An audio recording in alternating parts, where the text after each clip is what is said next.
I want to let you guys know that we just had a limited edition drop on the website last week of new items that sweatshirt, flannel, t-shirts, shorts. Basically, the limited edition items are the items that directly support the Table Talk podcast. So if you go to elitefts.com/limited edition, or actually just the link in the description, you can find the limited edition items that we have now, which there's the one that I like the best is the shit suck good great, which is all emojis. The designs I always like the best, right? They're the ones that don't sell for shit, but they're the ones that I want to wear that I like the best. And there's the cigar one as well. And they're all there on the screen for you guys to be able to see. So if you go to elitefts.com/limited edition, the other thing that directly helps support the podcast that I haven't talked that much about is the Table Talk crew. The Table Talk crew is extra edition episodes that go out once a month. The content of those episodes are AMA related, question related, that come from the Table Talk Discord group, which is also part of being in the crew. When you're in the crew, there's dozens of ebooks that are in there. There's every seminar that we've ever done is put on there. There's courses that are put on there. There's series that have put on there. The original YouTube channel that we had for many years, before we migrated to the newer one, all that old content is on there. There's discussion groups for just general training, fitness, life, nutrition, basically everything that you can think of is on. So just go look at what that is, or better than that, just go to the description, click on join the crew. That helps directly support the podcast, which is how we're able to keep this thing rolling. Today's episode is brought to you by elitefts.com. Founded in 1998 with the primary aim to live, learn, and pass on. Please help Elite FTS support this mission by smashing the like button, leaving a comment, sharing with a friend, and thinking of us for your training needs. If you can put it in a gym bag or load weights on it, Elite FTS has it. What's going on? I'm Dave Tate. We are broadcasting from the middle of the Elite FTS weight room, where the underground still thrives and you're part of the crew. It's time to sit down, keep it real, and cut the bullshit. Welcome to Table Talk.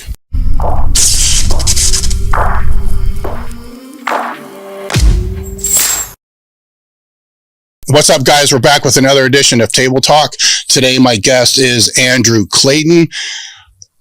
Andrew has been an online coach for 10 years. I'm just going to rip through these accolades, right? Then we're going to circle back because I do have a plan with what we're going to do here.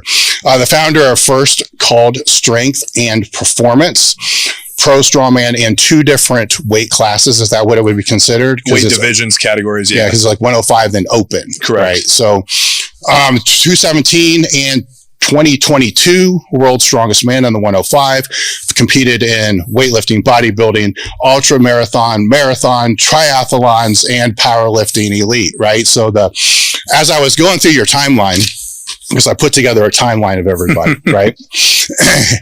I'm trying to fill in these gaps, right? Because it was kind of easy to figure out the World's Strongest Man. Like, right. Boom, that's 2017, 2022. Then I remember when you were out here in 2021, right? Yeah, August. You were talking about the ultra marathon, it was bodybuilding. But I remember that, but what I remember more than that is kind of what you were just doing here 30 minutes ago. You and Matt Mills trained fucking for like 7 hours straight. He probably hates me that day. That day he trained way more than he normally would. Way more. It just started. I got here late. It just started and just kept going. And it wasn't like it was brutal. We did a heavy squat, and then normally he'd only do he wasn't even doing heavy squats or deadlifts, but like I was like a month out from the bodybuilding show, so still like able to, be strong enough to do stuff. So we did a heavy squat set or two, and I'm like, I want a deadlift. I'm at Elite FTS. So then we did that. And then Goggins was here, so I was like, I got to do a back down set. So I asked him, what do you think I should do to improve my deadlift? He's like, do a back down set, just, barely touch the floor. I'm like, all right, we'll do one of those. And then it was just like hack squat, legs, it's just, I don't know. And then we just got caught up. I probably had like 3 energy drinks out of the cooler. So time just like flew by. It's like 3.5 hours later. We're the last people here somehow. It was like a machine medley. Yeah, it was hack squats, leg press. I think you guys were on you wanted to do every one. Our performance was definitely going down as we went, but it's just fun to do all the machines. You wanted to, if you're not losing a pump, it's like you can keep going. And then it was a high carb day for me, so I was just like, justifying the cheat meal to come. Yeah. So, which I'm sure we'll talk about more. Oh, yeah. I think I might have you beat on the largest cheat meal. Oh, I'm gonna have to figure note of that. Definitely gonna have to. At least that's what Harris said. He said, "Man, you're really pushing it like Dave," and I had to do an hour cap on mine. Oh shit! Because I heard it from your podcast. Said, yeah, fuck it. We're gonna talk about it now. Tell me. I don't want to forget about this. So what was it? What did you do? Okay, so because I thought I changed the rules, right? So did you work with Justin after I did? Yeah, after you worked with him, early 2000s probably? Yeah. So I worked with him from mid 2020 to I think the end of 2021 or early 2022. I learned a ton. I mean, he's just, if you ask him a question, he just knows it. And that's what's almost annoying is most of the time it's really simple. And then you ask him a question and he unpacks and you're like, oh, it's just simple because you know it and you know what to focus on. But I think it was the week after being out here in August 2021, it was 4 weeks out from my contest, and that was the last free cheat meal. Because then after that, I was allowed 1 or 2 cheat meals of up to 2,000 calories or whatever the cap was. Yeah. So I'm like, man, I better go all out. And I'd watched your video, and I was like, well, I can't do that, and I don't like it. So I had I think it was my mom picked up some fast food. I picked up other fast food. I had Panera bagels. I had Krispy Kreme donuts. I had a friend of mine who's actually a client of mine. Eve, so she can get a shout out, sent me money for cheesecake at Cheesecake Factory. So I get cheesecake. Yeah. I have yogurt covered raisins. I have soda. I got something from Sonic. I got something from Taco Bell. I'm trying to think what else I had. I had another burger. I mean, I had the video on my phone, and then I had ice cream. I mean, I ate for almost an hour straight, and that's probably the worst I ever felt because I'm on the couch and I can't move. And I just kind of lay to the side.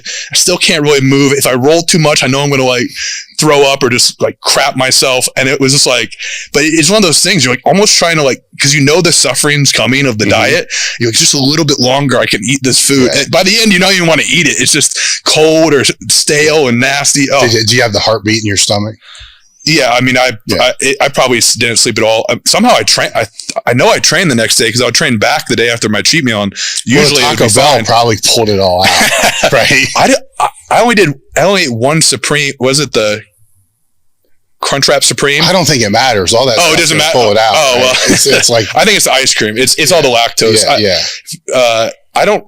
It's hard for me to do cheat meals now. I feel like that's one thing I think I differed from Justin. I think it's a personality difference. Is sometimes it's better for people to get a small treat here or there, because if you wait for the whole week, you'll binge. And it's not so much that it will affect your diet or your physique, but you'll just choose poor food. So now I'm kind of relaxed. I'm off of a contest, so I'll just eat a little extra fruit for dinner, or eat some type of candy, but it won't be a full-blown cheat meal. It's just a little, couple hundred calories, maybe 1,000 calories cheat, added to a normal meal. I feel that's more conducive to long-term success. But I think bodybuilding, as we know, is not healthy towards the end anyways. Yeah. So it becomes a binge and purge, or it's kind of that same type of thing of you're waiting for that cheat meal so much that you elevate its expectations so high. And now you're eating stuff hurts your performance. Eating ice cream for me does not help my performance past a certain amount of ice cream, because I'm just going to crap it all out. I'm going to feel like crap. I'm going to be up late. So, but it was a really fun experience. And geez, to see that go to work the next day and get leaner every week, you drive the scale down, it goes up a little bit, and you just keep doing it, and you just keep getting leaner. It messed with my head though, because I would do that and I'd be I need to do this twice a week. Eat the cheat meal. Because it makes you look even leaner. Glycogen, right? Because especially when you're carb cycling, some days I'd look at myself and be oh fuck, this is terrible. I got fat too quick when I did it twice a week. We did it twice a week when I bulked back up, and I think I was able to stay lean maybe 2 months after my bodybuilding show. But we had done a 2 time a week when I first started with him, because I thought I was going to come back to Strongman a little sooner than I did. Yeah. And I definitely got fat too quick. And he even said it, my photos look terrible. Probably the best compliment I ever got from anyone was actually from him. And he saw me in person. He's you look a lot better than your photos. And Instagram is usually the opposite, right? Like people look so good on Instagram, and I didn't know how to get the lighting. I'm posting. Oh, you're not using the filters. You're not using Photoshop like everybody else. No, right. But I'm saying like he wanted that view of like, he tells people to take the poor photos for him. Yeah. And I didn't even do that. I just took the best photos I could in the hallway in the same spot, blah, blah, blah. And I just look crappy. I got body hair. I'm not a bodybuilder. So most of my, I'm trunk. I'm a strongman. So then when you saw me in person, it's like, man, you're like much bigger, like more muscular than I thought. Like coming from, he trains like some of the best in the world. I'm like, wow, that really means a lot. But even I noticed I was getting a little too fat when I was doing it twice a week. And he caught on to that pretty soon. But of course, when you're bulking, you kind of got to accept some fat. Yeah. But his approach in general, I really liked of, allow yourself to put on a little bit of weight, but you can't be miles and miles away, from the stage. You gotta be reasonable with that approach, because it's unrealistic to run that strict type of approach for strength sports or strongman. Right. What aspects of that have you kept for the strongman? So I'll probably start with the thing that I differed with him the most, and working with other coaches too that do performance. And this is not me saying he's wrong. Yeah. His bias is aesthetically pleasing, and he's told me why this works. But if I understand correctly, which he's smarter than me, and I'm probably going to mess it up. For bodybuilding, you would cut the pre-workout and intra-workout carbs first and keep the post. You're trying to recover from the session and facilitate growth. But we know that if you do that, you're going to hurt performance. Yeah. So I'd run into this issue of like, but Justin, like I am doing bodybuilding, but the end goal is to be a performance athlete again. And so why can't we cut the carbs post-workout? Cause like, what's the difference in like 120 grams of cereal or 100 or like, or rice or whatever. So that was probably the difference. And then also, I'm sure he just talked about one of his recent posts about for performance carbing up the day before versus for growth having the carbs the day of. So you run into that issue of like, if I have a heavy strongman workout on Saturday, do I carb up Friday and then maybe a moderate carb on Saturday? Or do I do high carb on both days? And I think that's where strongmen fall, like especially open strongmen. Why would you not have high carb both days? And that's why those guys get a little softer over time, because why would you take the chance of like not being fully fueled when you're getting ready to train or compete? So you see their physique is kind of like lean, a little softer, contests get a little lean, it kind of just goes in ebbs and flows. But I think if we dialed that in a little more and there was like a good middle ground, I think it would have been perfect. The idea of, having he does 6 meals a day. I sometimes do 5 meals a day on my off days, just so I have less meals to eat. But the idea of like that consistent stream of protein, and just really keep it simple, right? Just rice and meat. I mean, it's simple. Yeah. You just keep doing that, repeat it, find a sauce you like, put on top of it and repeat and minimize the variables. So all those things like my analytical side and OCD and, all that I love that part. But then the nuance of like strength sports is like, if I'm training and I'm hungry and I've been training for like 2 hours and I have another strongman event to do, I want to eat a Rice Krispie bar and have some fruit, because I don't want that skill that I'm practicing to go down, because I might not touch that skill for 2 weeks. But from a physique standpoint, I can kind of correct that in a short period of time. So if I overdo the carbs because I'm trying to get the skill of the sport done, I'd rather do that.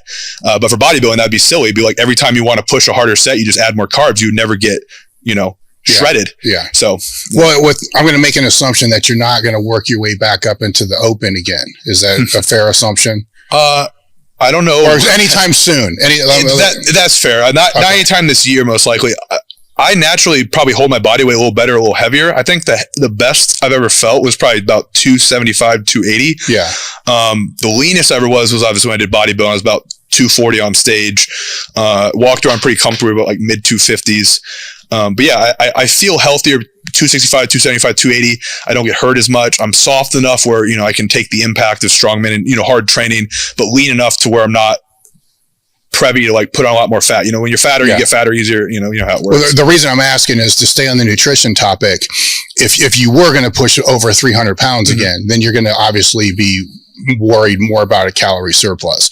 Where if you're trying to stay within a certain striking range of the 105s, right, then you're going to have to be more diligent on where your calories are going to be and where your nutrition is going to be.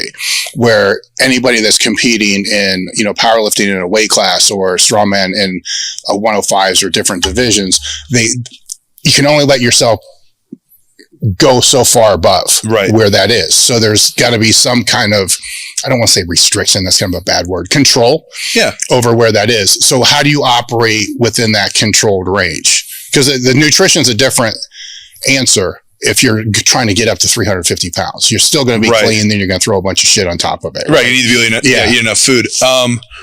I think I should probably preface this with the fact that I've been this body weight for a while. I've probably averaged, I don't know, 250 to 280 like most of my strongman career. I got up heavier at times, but I never really held it that heavy. Yeah, okay. So I think that's something people should realize, like your set point. So my set point is going to be pretty close, 260, 270. So that's not too far off of a 105 class, because I usually would walk around like mid 250s and cut. And so yeah, like I was 265 before I came back to do 105 in 2022. And then I just basically cut down about 10 pounds. So I had some more restrictive dieting. And then I kind of just intuitively knew what I needed to do. I weigh myself every day.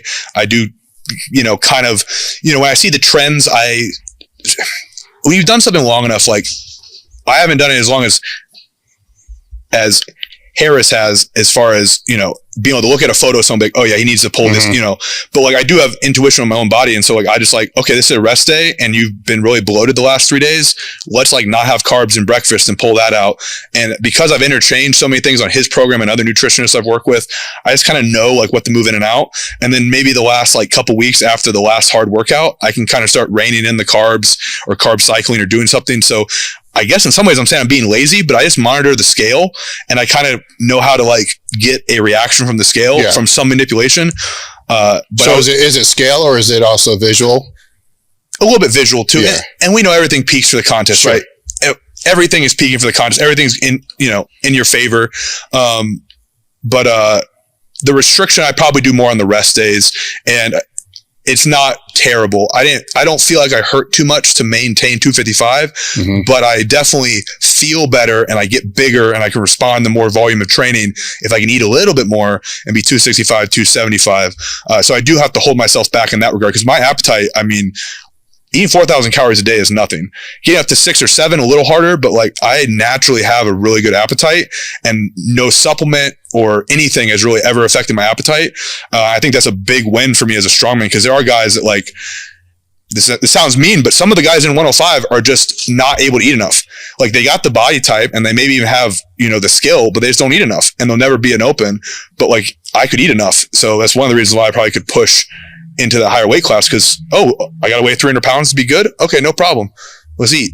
What was your top? 332, I think. Yeah, I got really crazy. I didn't weigh myself the last couple of weeks because then I didn't want to get my head, but I think I got back from the contest. I got hurt and I was 330. So I was probably like 330, 335. Yeah. And as a kid or as a teenager going to college, I remember being like a really fat 325. So about 330 was my top end. Well, going through your watching podcasts that you're in, which this will be a little different podcast, because a lot of the podcasts that I watched that you were in, you're just talking about like event recaps of strongman shows that you did. Right. I'm like, oh, come on, man. I need to I went there. Substance. Like, yeah, okay, cool. He's got 6 brothers. That's what I'm looking for. Stuff like that, right? Okay. So, anyhow, but in one of the earlier ones, you had a insane weight gain, I think between the age of 13 and 14. Is that right? Like 100 pounds? So I went in the high school as 14.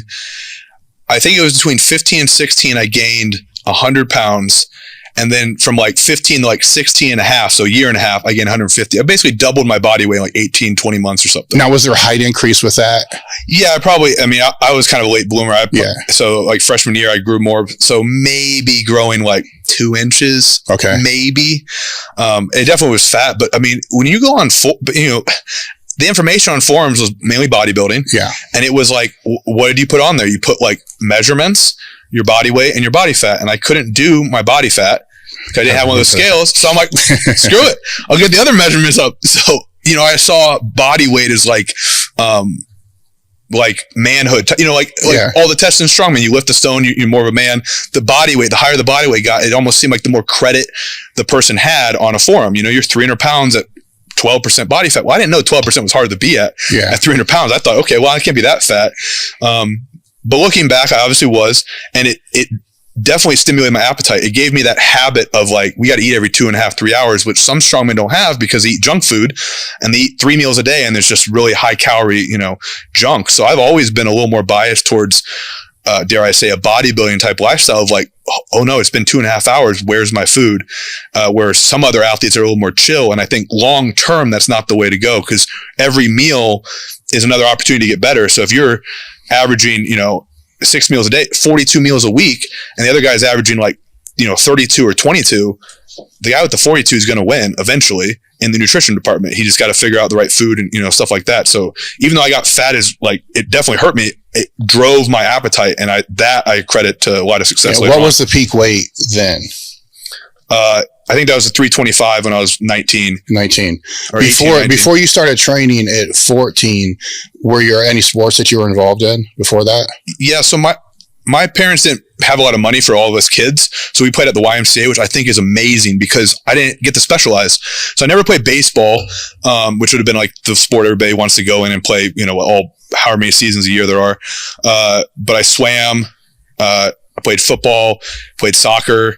Trying to think if there's any other sports I did. I played basketball. So I felt like even if I was like kind of a husky kid or a little fat at times, I was very well coordinated. I never felt like I couldn't touch a ball and catch it. Like, sounds really funny, but like even like in middle school, I saw kids that were probably like looked but like better athletes than me, and they just didn't have that hand-eye coordination. I'm not saying I'm like the best athlete ever. Like, there were things I struggled at, like balance. Like, I don't know how to skateboard. That stuff freaked the crap out of me. Like falling, I don't know if my balance on that particular thing is really good. But when it comes to like body awareness for like strongman and like split jerk and like moving around the implements and like molding myself around the implement, I'm very, very confident. I think it came from like so many different sports and like never specializing. And, I was actually really good at swimming. My build is, as far as proportions, is very similar to a swimmer. How young did you start swimming? I just swam at YMCA. It wasn't like super high, but I think it was like 8 or 9. Okay. But like literally my mom taught me how to swim, and then I swam down and back in the pool, and they said, you should be on the swim team. And I go to the first practice and swam just under a mile total distance. So I went from down and back in a day to a mile. And I remember, we didn't drink water at the pool for some reason. I just like, so dehydrated, but I thought it was so cool. Swimming a mile, I was like, man, I'm so cool. And I was like 10 years old, 9, 10 years old.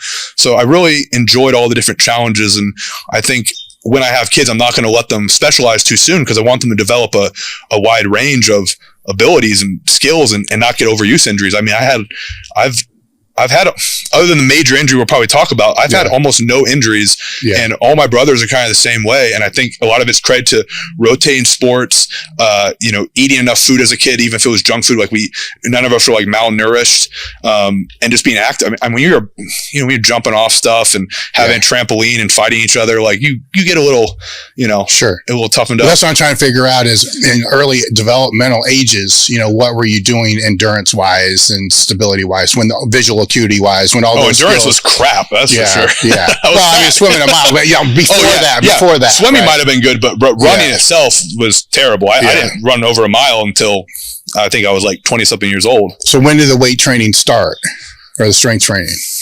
It's 13, 14, but why? Yeah. So it definitely started with football. You have to be big for football. And I remember in middle school, there was one kid whose brother was already in high school, and he was already learning how to bench. And like, you think bench press is like correlated with being good at football. And I'm like, man, I don't want to get my butt kicked in high school. So I started, doing a program for that and found body. And then, so I started between 7th and 8th grade. I did it. My brother took me to the gym 3 times, 3 times over the summer, because only time I could get there.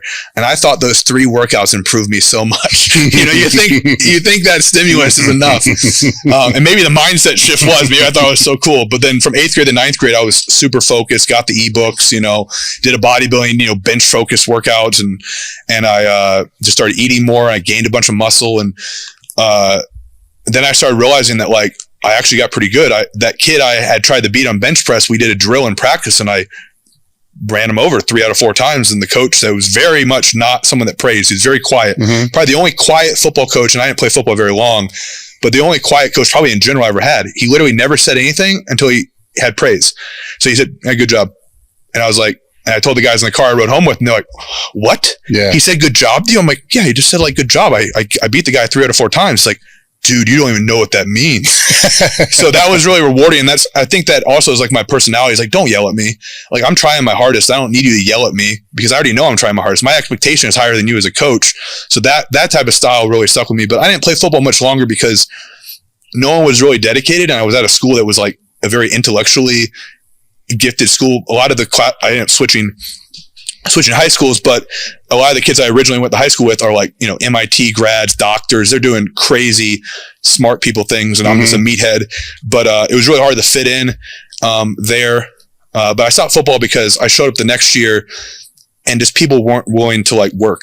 Upperclassmen got there late to the summer workouts. Coaches got there late, and I understand some of them are probably volunteering or not making much money. But you know, when you show up late, that just says a lot about how you feel the program is. And all summer, all I wanted to do is get a ride to the gym all summer. And I would get up early to eat a meal before practice because bodybuilders always said you got to eat before you train. Yeah. Probably wasn't smart to eat 2 cups of oatmeal and like 8 eggs before you go run on a football field. But so the first day I went out there, I realized that no one else was very serious about it. And I said, I'm not playing football. I'm already making progress in the weight room. And it was just a matter of time before I like, you know, I'm Googling, I'm seeing Elite FTS. This would have been, maybe not when I first saw it, but in the year or so as a freshman in high school, I started finding powerlifting was kind of on the internet. Weightlifting is on the internet. I was trying to find a way to get involved for probably 2 years because it wasn't until my junior year I found the Strongman website. And it looked almost like it was fake. It was just one page. Well, it had a couple pages, but the contest where the contests were was just one page with hyperlinks. And I'm like, if I show up here, are they going to be there? And my dad just happened to have a conference in Orlando where I did my first competition the day before. So we just basically checked out of the hotel and went to the contest. And once I was there, I was like hooked. Like, this is. How did you train for that first one?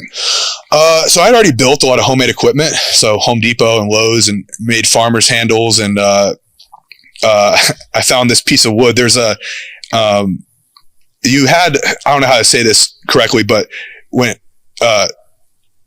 it's Janine Kroc, right? It's just Kroc, yeah. Kroc, yeah. Okay. So like back earlier, there was a image doing lunges in the snow with the branch. I don't know if you remember this. I think it was in Muscle. Oh yeah, I know what you're talking about. Lunging in the snow is hard work. I was like, do a set of 20. I think it was drop down sets of 20 on squat. It's something you almost die. Yeah. And I found like a tree branch, and I remember doing lunges with this tree branch on my back. And I rolled a tire from a construction site about a mile home. It was only about 300-pound tire, but I'm like rolling it hand over hand all the way home. So I just like found ways to train and just did random stuff I saw, you know, World's Strongest Man, but like with whatever I had at home. And then this was when Strongman equipment was getting a little more popular. So I bought a log, I bought a yoke, and I bought some molds to make stones about a month or 2 out from my first contest. Called the promoter. He gave me like a 15-30 minute call. Still made a ton of mistakes at the contest, but yeah, I was just hooked on it. I think the ease of access, even though it wasn't like the easiest to get into, it's just a hyperlink on a sheet. And then there was an article, and I'm pretty sure it was a Elite FTS article. It might have been a T Nation article, but it said something like, what's the point of deadlifting like 600 whatever pounds if you can't move a couch? I was like, that's me. And I don't care about a bar as much. I want to be able to like just be strong and like go be able to lift random things and be really good at it and adapt. And so that, like, between ease of access, how they phrase that, you know, versus powerlifting versus, you know, and I was just hooked. And then going to that contest, I get 9th out of 10. And even though I'm 16 years old, I'm like, right when the door closed of the car, I'm like, I gotta get better at this. Like, I sucked. Like, I gotta get better. And then what was it like as a teenager competing in Strongman at that time? Yeah, there were very few teen shows. I think I only did. I'm just saying in that show. Right? In that particular one? I mean, I don't know that culture. I know the powerlifting culture. Right. Sometimes it's embraced, sometimes it's not. There were some of the warm-ups I was doing. I remember somebody looking at me funny when I was warming up for the trap bar. We had like a medley. It was like a trap bar deadlift to an axle to a barbell. And then we repped out the barbell. I remember warming up for the trap bar and somebody kind of giving me a dirty look, but I think it was just like no one really knew what they were doing. Like there was kind of like no one knew what they were doing a little bit. And also, like, when you compete, you just kind of have blinders up. So when you're doing stupid stuff, you don't even notice the people that are kind of like laughing at you or stuff. Like, I mean, people tell me about, they remember me at my first contest at my first competition. Then some of them I don't even remember them being there, and then other ones I do remember because like maybe they had a YouTube channel. Like Elliot Hulse was at the first competition I did, and his YouTube channel was still relatively popular back then when it was like only Strength Camp. But yeah, I definitely made a lot of mistakes. People would tell I was younger and stuff, but I didn't feel very different. And I think going into a competition where you're not supposed to win, like benefits you a lot because like you're not supposed to beat grown men in this sport. So I didn't really have anything to lose. I only had things to gain. And then when you get beat, you get upset and you want to get better. And so like I fell backwards like on a sled, and I just like clearly I've been neglecting this ability. If I can flip the tire, fine. But I can't finish this. It was a very hard sled drag. Only like one person in every category finished this uphill. It was a tire flip for 5 flips or something, then 50 feet of sled uphill, super heavy, like legit weight sled. In the snow. In the snow, uphill, both ways. Also Florida heat, 100 degrees humidity. But no, like those things really expose. Like if you suck at that, you need to work on that. And I went home and put some weight on a piece of wood and just drug it in the street. Then I built a sled out of like, old pieces of wood. And yeah, so I just, whatever I was struggling at, I tried to don't make the mistake twice. Yeah. So that started a 7-year journey until you got your pro open, right? Yeah. So. Oh no! So actually, I guess it was even less. That was 2009. It was November 2009. So 5. So a little, less than 5. Yes. So that 5-year climb or that 5-year push. Just aside from that, were any of your brothers in the strength training or any? Because you said he took you to the gym a few times. Yeah. So my older brother Phil was very influential. When I was a teenager, I didn't drive till I was 18. I just didn't really want to do anything except work out, and I just wasn't motivated to have any other freedom. So I just didn't feel like having a license was. It sounds really dumb. I just wasn't very motivated. I get it. Yeah. So, and in a lot of ways that probably, I feel like it stunted my growth as like a young adult. But I think how do I put this? I think I said in the post really well, like where I am now is because of doing strength stuff. And it's like almost like I'm reaping the benefit that's delayed from making all these mistakes when I was younger. So it wasn't till maybe even now in the past couple of years that like the plan kind of worked out. But up until 5 years ago, you'd have been like, you're an idiot.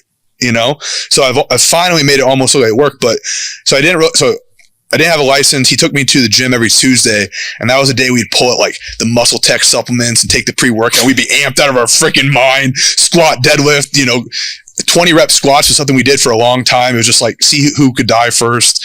Terrible form, but whatever, man, just grit, and we had ridiculous things. One time we were like doing 50 rep squats and 50 rep tire flips. It's some of it's really dumb from like a skill standpoint or work or like recovery.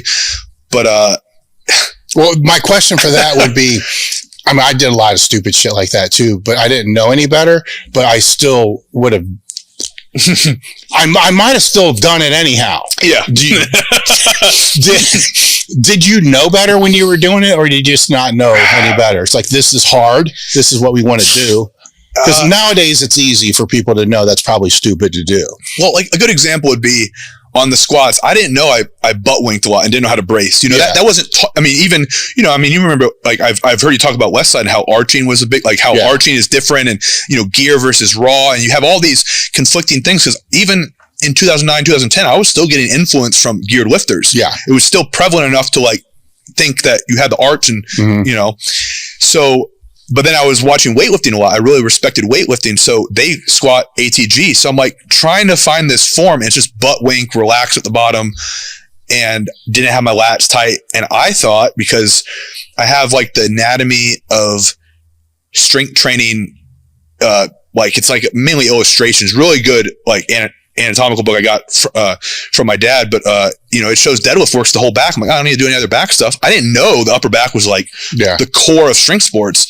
So my upper back is weak. I'm not using my back to squat. I'm rounding my back, and I'm doing 20 rep squats, which they're not high quality after freaking 6 because you're doing like 80% of your max, and the sets take 3 minutes. So yeah, I did a lot of dumb stuff, but like looking back, it gives you like a mindset, or just like. At my last contest, there was a tire flipping. Tire flip's been out of Strongman for a while. And when it comes back, people tear their biceps. People get upset. People don't like it. It's odd. It's awkward. It's not like you don't know exactly how much it weighs. And I just kind of said to my brother, I was like, hey, you remember when we did those 50 rep tire flips? And it was kind of like our thing of like saying like, yeah, they don't stand a chance. And that's really what it was. Like I have this little thing in the back of my head. like I've already done 50 reps of, it doesn't matter what the tire weight. Yeah. It doesn't matter what that tire is in the 105 class. It's not going to be heavier than my max. And so it just gave me a lot of confidence. So maybe it doesn't give you skill. Maybe it doesn't give you like work capacity, or maybe you hurt yourself in the process of doing it. But later on, you have like something in your back pocket to just grab and be like, boom, throw it on the table. And like, yeah. And I think that's the best thing. And just training with my brothers, just good moments. And, you know, when I'm going to change the topic slightly. When I won the contest most recently that I was in, I think it was really nice for my brother to be there, because like, I'm going to get freaking emotional on this podcast, because like no one believed in us when we were at the little YMCA that's only about 3 miles from where I live now. You know, the trainers didn't believe in us. They kicked us out. They treated us poorly. You know, some of the grown men there we had only had one squat rack, would kind of bully their way into taking the squat rack from us. And it was kind of like, why did they kick you out of curiosity? I brought chains in. Yeah. And I brought a foam roller in. And then I think the final straw from this trainer was I brought it was playground rope. There was little pieces, like a train grip. Yeah. Back then, everything was DIY. So they were like, DIY grip was really big. So I tried the deadlift with these little pieces of rope around the bar so I could squeeze the rope together and work my grip. And he's like, get out. I'm like 15 years old. I don't have a license. And I was like, were you stronger than he was? Oh, absolutely. Oh, okay. Yeah, absolutely. I mean, I was probably a jerk little kid, but like, I love lifting. Yeah, no, I get it. So it's tough to be kicked out when you like love lifting, but it felt good to reward my brother for that, because he was there through a lot of that. And, back into it. I mean, so as you're going through that stage, you know, because I want to see something kind of similar like that. It was all cool until I started to get strong. You see what I'm saying? Like it's at YMCA, it's probably all cool until you started become stronger than what average is. And you get hurt or pull something. I don't know if it's that, or if I don't know if it's that, you know, the people at that time who are running it don't like their ego. Oh, that part. Oh, you know, there's a lot of different reasons. You know, maybe I wasn't fucking brash little asshole kid too, you know, at the same point in time, but would find myself in some predicaments like that, not to that degree, but it would be like, here's where you train, but you can't train here. Right. You know, so just stay with these other guys, which was fine because they were better anyhow. So did you run into that in other places as well, or just there? Especially because you said that when you were training with your brother, how many years did you guys train together? So he probably took me to Y on and off for better part of maybe 2 years, and then I kind of got rides from my parents. I'm trying to think, and then in college, I obviously was he training when he took you? Oh yeah. So my older brother Phil and actually my younger brother Jonathan ended up playing D1 football. They both did some strongman with me, just not to as high of a level. Yeah, the genetics are in my family to be. If anything, it's just being stubborn. But it's also, I think we do have some decent genetics as far as like being resilient, and our mindset. We were just raised with having a mindset of just, you know, like go after it and be really stubborn. And that rubs people the wrong way. But like I see it in my other brothers, they're like not going to back down on something. It might be, you know, not even physical related. They're just like, no, I'm not going to take that crap. Like, yeah. So they were enablers for you at the younger age. Because when you're coming, I know how this is as a kid coming up. A lot of people want to tell you why you shouldn't be training. It's not good for your life. You need to be doing this. Right, you hurt your back, you rip your knee apart. You know, so it's good to have. I mean, were they the guys that are like, fuck them? Squat. Oh yeah. I mean, my brother never did it. Like if anything, my brother believed at certain times, he believed in me more than I did. My older brother. And I think even when, you know, your parents are always going to be a little more realistic. Of course. Yes. So there were times my parents were probably trying to rein it in, but I don't think they ever put the hammer down enough to like completely crush. Like some kids, I think their parents crush their dreams. And maybe they don't know it, but they just put the hammer down a little too hard when the person is a little too fragile. I don't think that ever happened. Obviously, I had pushback from people. And like I said, if it hadn't worked out to where I'm running my own business as a coach and like making money as a professional athlete and like, you know, I'm still healthy. Like, you know, if it didn't work out in that way, people would say, I told you so. So yeah, maybe they are a little right, but it did work out. And so I'm glad that my family didn't push back on me too much, or those people who were in my circle didn't push back too much. Because what if I had gone the easy route and gotten a job right out of college with my degree and made less money and been unhappy and never saw I got my pro card in Strongman right before I graduated. I actually almost got it the show before that when I wasn't even 21. I thought it'd be so cool to get a pro card before I could drink legally. But I graduate college after I'm a pro strongman. And what if I had gone the easy route and never saw all these great things I could have done and influence people and help people because I went the easy route and what people told me to do. And it's hard to like do that because you don't, it's always a gamble. And luckily from my point of view, it's paid off tremendously. And I'm very, very thankful for it. It's a weird thing with that because you can use that as fuel, right? Oh, absolutely. It can push you, but at the same time, you can think of it as, if you're holding a grudge against somebody, that's like drinking poison. Yeah. And hoping they die. Kill the other person. Yeah. Right. And so, but it can also be fuel, to be able to push through. So especially if you have brothers that you're talking about that are enabling, and being able to offset that. So with this last show that you were talking about, it was local, right? So it was closer for you? It's closer for me. Yeah, it's supposed to be like an international show, but it's in the States. It was in Hilton Head, South Carolina. Yeah. Hilton Head. Has he been to your other shows? Yeah, my brother came actually to my first international show in Africa. And then he competed with me a couple times and probably he went to some major ones. He went to when I won Teenage Nationals, which was probably in a lot of ways, like the first validating show, right? When you win a national of anything, it validates that like you should be there. So that was kind of like my moment of like, hey, this strongman thing might work out. This was in 2011. And then he was there when I attempted to get my pro card in 2013. I didn't, but in 2014 I did. So yeah, he was there for that one. He didn't. So I was here. It was at the Arnold. Yeah. He wasn't here for that, but he was obviously like, oh yeah, of course. He obviously communicating with me. But I guess where I'm going is this last one that you had that he was at the first time that he actually saw you win something big like that? I wouldn't say it's the first big one, but I think it was really, it's on ESPN3 and it's one of the biggest shows after coming back from an injury and, kind of being counted out. And we had some spats back and forth, as all brothers do. Sure. So I think it was, like I said, like it was that full circle of like YMCA, ESPN. I told you we were going to do it. And then he's handling me and we're just, everyone in the room, and sounds extremely cocky, but it is what it is. Everybody in the room knew who the Clayton brothers were because he was loud. He was in my ear yelling at me. And then I'm out there winning a lot of the events. And I think that was just such a cool feeling to be nobody's in this gym in a little hole in the wall YMCA with one squat rack, to be on ESPN3 and your brother's on ESPN3 with you. I just think that full circle thing is just like, that's like the dream. I still have the original power rack we trained on in my driveway right now at my house. It's outside. It's got rust on it. Somebody wanted to pick it up for scrap. I'm like, no, I got this when I was 15 years old off Craigslist. I won both my pro cards on it. I'm going to give it to my kid. And they're going to be like, why the heck I got to train this piece of crap? I'm going to be like, you're going to train this piece of crap because this is where it started for us. So, yeah. With what did it look like after you won? I mean, what was the conversation that you had with him? Oh, with him? I don't know. It's one of those things like, I think as brothers, you don't really sometimes say words. I think it's just kind of like a feeling of just like knowing like, it worked out. I mean, I obviously thanked him and, I made comments, like I said, do you remember, all those hard workouts, or you remember going to the Y on Tuesday? Like, I think as brothers, it's hard to say like, hey man, I really love that you were here for this, but like my actions, I think show like, hey, like I really appreciate you being here. Cause like without you being here, it would not have gone as well as it went. And, having him there and then his brother and my mom and also my girlfriend there and a few of my other brothers came as well and were more like in the audience because they don't know as much about strongman. Mm-hmm. They can't handle, they can't be up close in the area, but having them all there was just like really surreal. And it was like definitely like the best, support system I had, which, as you know, it's hard to get a team to work well together.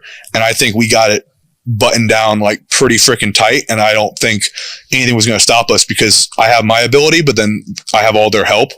And you're only as strong as like a weakest link. And I didn't have any weak links in my team and I wasn't going to be the weak link. So yeah, I'm just really thankful for all their support. I can't say enough for. When did you come to that realization that you're only as strong as your weakest link? Because that didn't start at 14 or 15. I mean, I'm weak. So I probably am the weakest link because, there are issues with myself that probably caused me not to be the best athlete. I've said it before, maybe not even in podcasts, but just to people like, the only person that can beat me is me. Either I'm going to be lazy or I'm going to do things that aren't aren't conducive to the goal, or I'm going to be impulsive. Those are, to be a champion, you have to have impulse control, and you have to delay that gratification. And there are times I didn't do that, and there are times I did a great job of that. So I don't know when I came to the realization that like it's all my fault. Like if it doesn't work out, it's my fault. And it's still a struggle. Like I still want to blame people. I'm still guilty of it. I'm still complaining. It's just like you're constantly fighting these two like internal things of like, I'm very, very grateful. I freaking cried on the way to the airport today because I'm just thinking like, this is a pretty cool experience. And like, it came true. Like, not just being on this podcast, but just like, man, I make money doing the sport that I love to do. That's pretty cool. And then there's the other part of me that wants to complain about all the problems and all the negativity. So I think it's always that fighting that. But I guess probably in the last couple of years, I probably had the most like growth and self-awareness and realization of where I'm at as like a person, and some of like the internal struggles and just all those things going on. I mean, there's a lot of stuff that goes on. I mean, as you know, it's your identity. It's what drives you. So not only is it your identity, but what happens when you take it away are you still going to be driven to do other things? So yeah, it's a very multifaceted element of me, I guess. I had a question that I was going to follow up with that, but then you just sidetracked that there for a minute, because with that identity and all the other things that kind of play into that, you're aware. You're still doing it, right? Mm-hmm. But you're aware that it is this big part of your identity. Mm-hmm. Most aren't aware of that while they're still doing that. They're aware of that when it's removed. Yeah, it's too late. Well, they have to, it's not too late, but they just have to deal with it, right? It's different when you have the self-awareness to know that there's this and that, right? The negative, the pro, whatever you want, the fuck everybody, and be grateful that you have what you have, right? It's the two wolves. I mean, there's a post on my Instagram about just like being a hypocrite. And I think it's like the same thing of like, having self-control and tempted by things. It could be anything. You're always fighting, angel and demon. Like there's always these things. And a lot of times people will judge you based on when you demonstrate characteristics of maybe the, quote unquote bad side, but we're always fighting. It's all a spectrum, because no one's white or black as far as good or bad. We're somewhere in the middle. And I think that's what it is. Even as an athlete, is like trying to fight off, you're using all this like adrenaline. Sometimes it's anger, it's emotion. And those things are very, volatile and explosive, and they're great, but if you can't control them, I think it's, to be a good athlete, you have to get really close to that threshold. And I think I've definitely crossed that threshold, and it's gotten to be where I'm a freaking, I guess I'll say I'm an asshole, I'm a jerk, and then I rein it in. So you're always, to be a high level athlete, you're teetering on the extremes all the time, and it's finding that line. And so, yeah, there were times I crossed it. I was too much of a jerk. Too much of a jerk or a prick or whatever. And then now, as I'm more self-aware, I try to rein it in. And I'm gonna maybe sidetrack your conversation, but like that's part of the reason why, I understand that at some point I'll have to like fully retire from Strongman. I've already kind of stepped back from weight class, because I feel like that was pushing me. As I had to cut weight, just how I felt competing in that class, just I wasn't having fun anymore. And that really killed it for me. I wasn't having fun doing Strongman or training for events. I was just getting angrier because I had a point to prove. So I'm very self-aware of that and what I'm fighting and stuff. It's just, to be good as an athlete, like you have to teeter on the extremes. And for me, that's explosive rage, like just bring it all out. And I've gotten really good at reining it in, but like when I let it go, it's very obvious that I still have that as, as motivation and fuel. I think most do. I think being around strength athletes my fucking entire life since I was 13, in fairness, there are some that I don't know, that they don't display it ever, mm-hmm. But I have to still think that the demons are still battling in their head. It's just a little bit different. But the way I would address what you're talking about is, you don't know what overtraining is until you overtrain. You didn't know that 50 rep sets of squats were actually stupid as fuck until you did a whole lot of 50 rep squats. You don't know what that threshold is until you cross it enough times that you have to pay consequences to be able to know, fuck, maybe that was too much. You don't know how much is too much psych until you get over psyched up for an event and you fuck it up for the dumbest little thing. That's called experience. That's age and experience and competitiveness and trying to fucking control those demons. And I think that's for most that are honest, that is a big part of the mental game. is controlling those fuckers and actually leading them. Right. You know, not just controlling them, but leading them to do what you want to fucking do and to be able to push that way. And sometimes, yeah, you're going to step over the curb. But unfortunately, some people will probably judge you for that forever, which is kind of fucked up, right? Because they're taking one moment in time and trying to judge somebody on the totalitarianism of their entire life, and they're trying to say that people don't change. And that's probably that's the part that is really in a sport that, and I'm guilty of this too. Like, I'd probably judge people even though they change. But I guess the cool thing about strength is we can input stimulus and cause change, right? We get muscle, we get stronger, and we love that. It's tangible sometimes, it's objective, and we all believe it. Like, no one goes in the gym and is like, nah, you ain't gonna get stronger. It doesn't matter what you lift, you won't get stronger. No, like eventually you will if you do the right training program. And then people think that you start reading more books and start being around better people, better influences, or you cut out negative habits, or you do XYZ, and the human being doesn't become better. It's hard for me to believe that people can't improve. And it's a very, concrete, like it's very, I can't say the inverse. Yeah. I believe people are very plastic, and I think and that's what we're learning. And I don't know why we're still caught in, like, once a person is, that's all they are. Like, people can transform into being different things. I mean, even in my sport career, I did different things, and people think that's really cool, but like, the body is just like, it's stupid as fuck, right? It's stupid as fuck because the only people can adapt and they change. Of course they do. Yeah. One of the guarantees in life outside of death and taxes is change. We all change. Every fucking day we change. Our body changes. You know, and so you eat too much food, you get fucking fat. You don't eat. We're all in a constant process of changing because of the experience and everything we say. So when I hear people will say things like, no, they'll never change. I'm like, what the fuck are you talking about?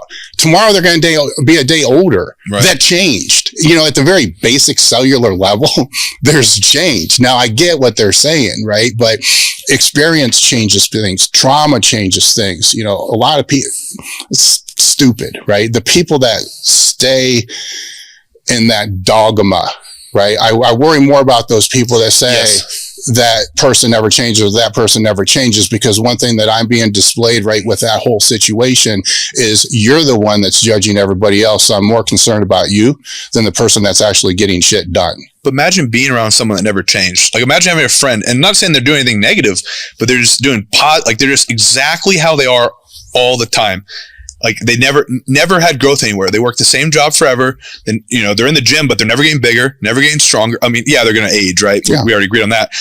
But that person's either very boring, or like, people don't want to be around that person. Like, you don't want to date that person. You don't want to, you don't want to be working in their business or work with them in a business. So like, if you're not evolving and changing, like, we don't like that person, but that person might not be doing anything negative. It's just they're literally staying in the same spot, which is going backwards. Which in a way is going backwards, because as you age, you hope you're climbing something, sure, or moving towards something. So it's like, I don't know. It's to say you can't change would say you could stay exactly the same, and you can't exactly. So I'm basically like, what's the like reverse engineering that logic? Yeah. I mean, you can't. You go forward or you go backward. It's impossible to stay exactly the same, right? In anything. Business, life, any of this shit, you're either forward or backward. Anyway, somebody proved to me the difference, that there's always the slight up or down, right? But as far as what you're talking about is evolving as an athlete and evolving as a coach, yeah, that's gonna, for those people that are being aware, paying attention, the more experience they're gonna have, the better they're gonna be. The better coach they're gonna be, the better athlete they're gonna be, the better their ability to reach their full potential, whatever that is. Like, the genetic thing is always like a weird thing for me too, because, I've said in the past, like, how do you know if you have good genetics or not if you never fucking tried? Right. You don't. And then what does that mean?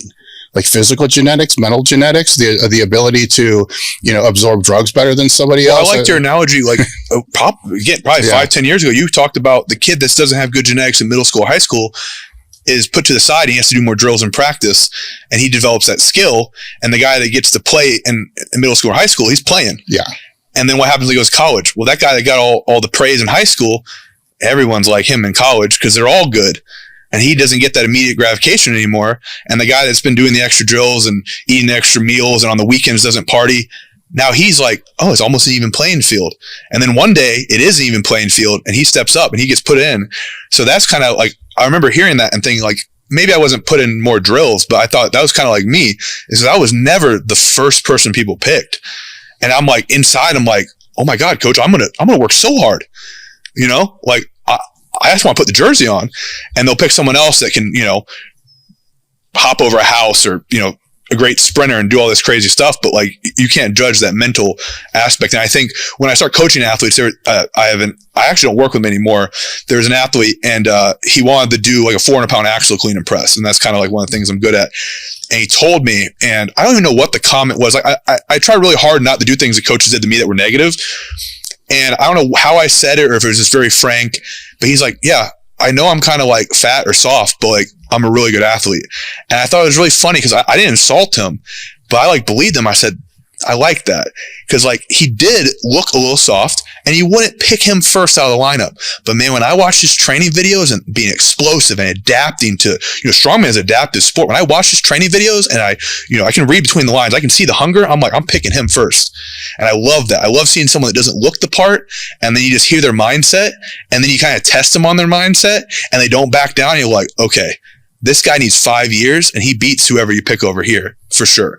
So I really like that. If you can spot that, 100, that's always the case. Oh yeah, I would say that's most people. And how do you spot it? And how do you spot it? Yeah, it's tough. It's hard to. If you've been around it and you've been around it, you can kind of see it. And that's not to say he's going to go really high, though. I mean, he's going to be better than average, but to get to like world's strongest man level, you talk about these other things, like how do they handle drugs, eating a lot? Do they get the opportunities when they're healthy, or do they get them when they're hurt? You know, are they good for TV? And there's so many. You're trying to thread this needle through all these different directions. So he might be really good, but he might only be a top amateur. Yeah, or a low level pro. Things change. We'll get to that. Yeah, things do change as soon as after you turn pro. So let's 2014, right? That's when you got your open pro card, right? Mm-hmm. Tell me about that. What was that show like? So I just done. So 2013, I did nationals, and I got third. And so they only give pro cards at this time. Only give it to the winner of the show. So if I had done one deadlift rep, I zeroed the deadlift. I didn't have a deadlift suit. I didn't train on the car deadlift. I was in school. This is one of the reasons why I'm bitter towards school, because I never got to go train with the training crew because I was so busy interning. I'm like, I just needed one rep. Mm-hmm. So some of the same guys went to Arnold because you won the Arnold Amateur. You got to go to the Arnold Pro, which I'm sure you're very aware of. It's really prestigious. Actually, I think it still pays one of the highest in strongman. It's considered the more strength-oriented strongman test. So that's like a big deal. But if you made the stage, it was cool. You got to be on the main stage. And then if you got top American, you got a pro card. So I go there, and I think my original goal was I got to be in the finals. And I remember my brother Phil being like, you got to be top 5. I was like, yeah, whatever. Go in the first event, tie for the win. Go in the second event, I think I got highly. I'm like sitting in first or second place pretty much the whole time. And I went against Mateusz Kiełkowski from Poland, and he's one of the best strongmen now in the world. He's had some injuries with lat and tricep, but he's just a stud. He's a true strongman athlete. And ironically, he loses because of deadlift. He'll win 4 out of 5 events, and he won't do well in deadlift. But I got second place to him, and I kind of gamed it because going into the finals, I knew I wasn't going to be able to catch him, or I could risk losing my pro card. So I kind of was very safe, but I did have an event where I think I placed 12 positions lower than him on Husfeld carry. And so if you take that one out or have us tie on that, I think I would have won the overall. But like, that would have been like 50, 100 more feet carrying it. And again, he's a stud athlete, like endurance, speed, everything. But I got second place to him on the farmer's walk, which if you've seen it in Columbus, he's the best frame carrier, like bar none for speed. So I got second place to him. So I felt pretty good about that. But yeah, so I get my pro card. It's very surreal. I think that year was kind of a down year as far as like publicity though. The year before was really hyped up. The year after, they kind of put more media into it. So, you have this expectation of what going pro is going to feel like. And because I started at 16, I knew it was going to be a long time. I'd heard that, all these rules, at least 10 years, at least 10,000 hours. So I'm expecting, maybe by 26, I'm a pro. Mm-hmm. And then I had to get this mindset in my head, like maybe it's going to take me till I'm 36. I think I made a Facebook status at the time is like, either I'm going to be 22 or 32 or 42, or, I basically was saying I'm going to keep trying. And then I get it at 21. So it kind of came a little early. And then I had this expectation to be this grand thing. And it was cool. I got to be on a podcast. Somebody interviewed me, and, but I knew I had to kind of stay on the gas as far as making my first pro debut be a big deal. You're only as relevant as you compete. So, I went to America's Strongest Man that year, and I did pretty well. There was an interesting like score change at the end. I thought I got third. They did a new rule, which they didn't really tell us. There are some arguments that happen in rules meetings, as you can imagine, coming from powerlifting, people yelling and screaming. And we didn't go over the rules for the stones, so they ended up split timing the stones. So they actually posted that I tied the last event, and then they kind of said, no, you didn't. You actually got second, and that bumped me down to fourth. But still, I was fourth out of 10, a rookie, 21 years old. You know, I'm just coming on the sport, and I felt really good about it. But yeah, it's just hard to stay relevant. And I wasn't the WWE 6'4", 350-pound person. I'm like 6'1.5". I round the 6'2". You know, I'm like under 300 pounds. I'm kind of soft looking. You know, I just look very normal. And then I'm young. I'm not very, and at the time I had almost no muscle on me. So I don't market well. And when you're looking at someone who goes to the World's Strongest Man, you're looking at big bodies. You're looking at big body weight. You're looking at freaks. So I didn't, not only did I not place in, say, the top 3 or win, but I also didn't have any type of like it factor yet. And that, I think, definitely kind of hurts your momentum as an athlete, is when you don't have that it factor, like right out of the gate of being like a freak, then people don't really want to see you in some international shows because you're not 6'6", and, you know, people don't want to take pictures with you or whatever. Yeah. So, well, it's kind of like in powerlifting, any other sport, I would imagine. Once you get to the higher level, it's like the Wizard of Oz. You get to see who's behind the curtain. I heard you use that reference, right? And it's just not what you think, right? It's like you're on the trail, you're on the, you know, then all of a sudden you get there and you're like, the fuck is this? You know, and but it is what it is. That's how it is, you know, and because with Strongman, it becomes entertainment. You know, it kind of goes. It's a TV show. It goes from a sport to entertainment. Where years ago, and I don't know if this is true or not. We don't have fact checkers and shit like this, but you might know that. Owen's not helping us. I know. But I think for a while it was when it was metrics, and they were having it on ESPN, that it was actually they were paying for that half hour or 1 hour as a commercial. You know, so it wasn't ESPN more or less filming it, but it was a paid commercial. So in other words, they were paying for that time to be able to put that out there. Again, that's what I heard, right? I don't know if this is bullshit or not, but that's because if they you sponsored it so long, and I never even tried their supplements, but apparently they were not very good tasting. I don't know, but I don't know. But at that point, if that's true or not true, it's I don't know. But at that time, it made me realize, you know, at least with that, oh look, I get it. You know, they got to have people on there, you know, that are going to, then if you go way back, they were bringing in NFL players, right? You know, from the very jump. 70s and 80s. Yeah. They had basically guys coming off the season and just hopping in and. I mean, you could say from the very start of the whole thing, it was a show. That's how it started. Right. You know, was that. So kind of naive to think it's not going to be that way now, but there's some of those things you can control. Some of them you can't, you know, and I hate to say it is what it is, you know, but I often wonder as an outsider looking in, like, is this person not invited because they only have 896 Instagram followers compared to this person who's got 40,000 Instagram followers? When if you kind of look at them as the outsider, they kind of look like they rank about the same to me. Right. They do have ways to get to these shows that at times have been very cut and dry. They still have, I don't know how they put this in their rules meeting, but they basically say like, we might be looking for other people, aka if they look cool. Definitely happened. I'm still of the belief that if you're the best and you have your name at the top of the list, you get invited. And most of the time that's true. Of course, now we got more you know, for a while, Strongman in the United States is only one federation. When you look at it from powerlifting's point of view, like in some ways that monopoly was actually a benefit to us because you were only compared. I mean, there were very few unsanctioned shows because why not? You got insurance. Well, I don't know if you had insurance early on, but like, you know, there'd be other perks and you got to be on the website, stuff like that.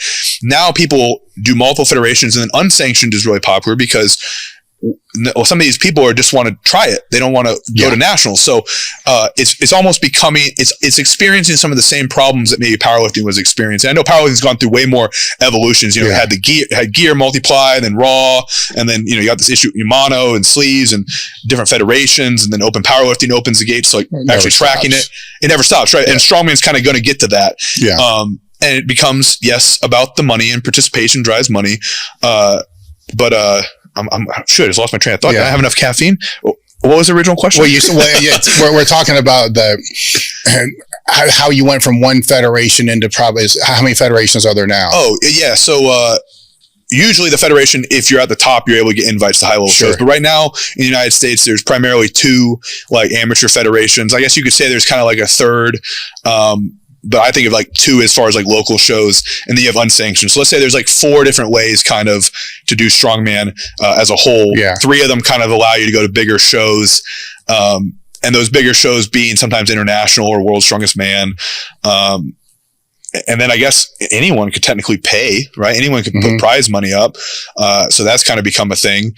Sometimes it lures people in, sometimes it doesn't. Because, if you put a big prize purse up but no one's going to show up, they kind of think, are they going to be able to actually pay that? Stuff like that. But no, most of the time they do take the best, but it's tough because it's not even looking at it from my own point of view. I mean, I've been with a lot of these guys. I've been training a long time, and I want to see my friends who I believe to be of the caliber to be at World's Strongest Man or be at the Arnold or stuff like that. I want to see them go. And even this past year, there was someone who I hold really highly, and he got to go to World's Strongest Man, and he earned it. He earned it 100%, got first place in the competition. He earned it.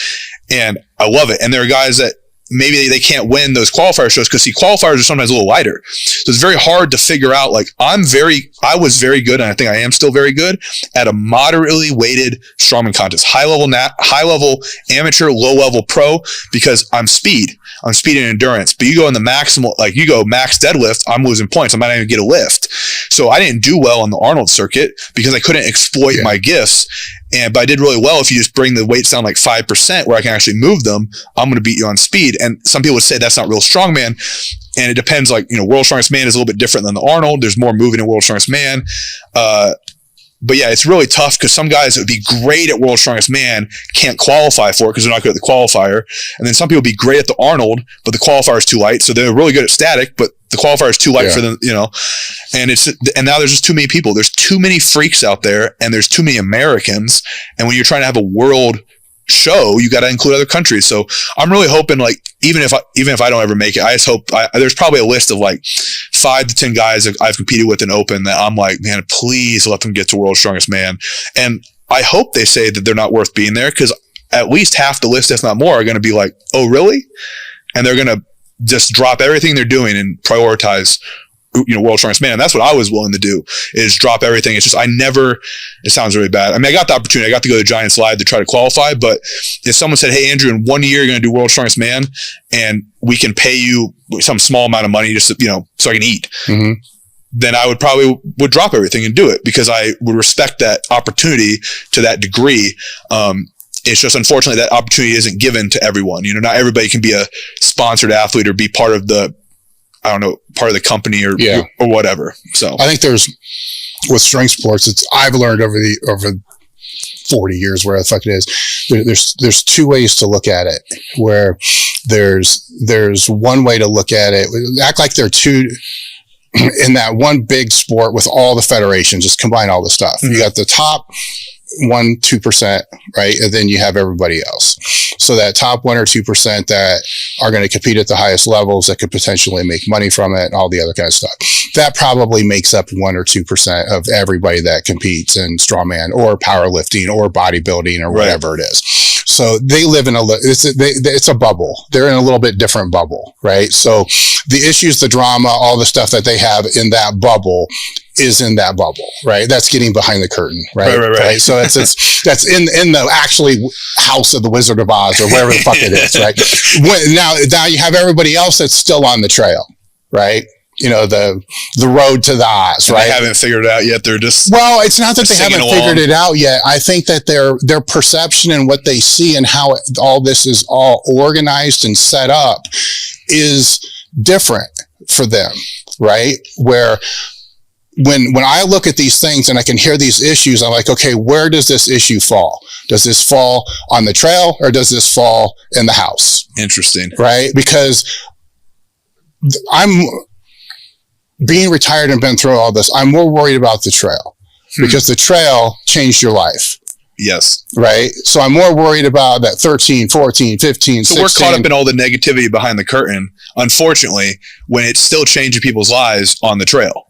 Is it more so? Or should be more so. It should be way more so. And I think if you step back and you look, like in the castle, look out the window, right? You look out the window and you're like, holy shit, there's still people that are pulling their first deadlift, or there's still people that just did their first farmer's walk and fucking completed it.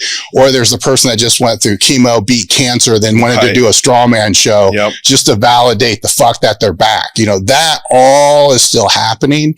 And that's that 99, 98%. And anybody under the sport.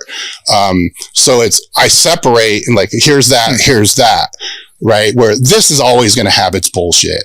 It always has. The top 2% issue. There's always.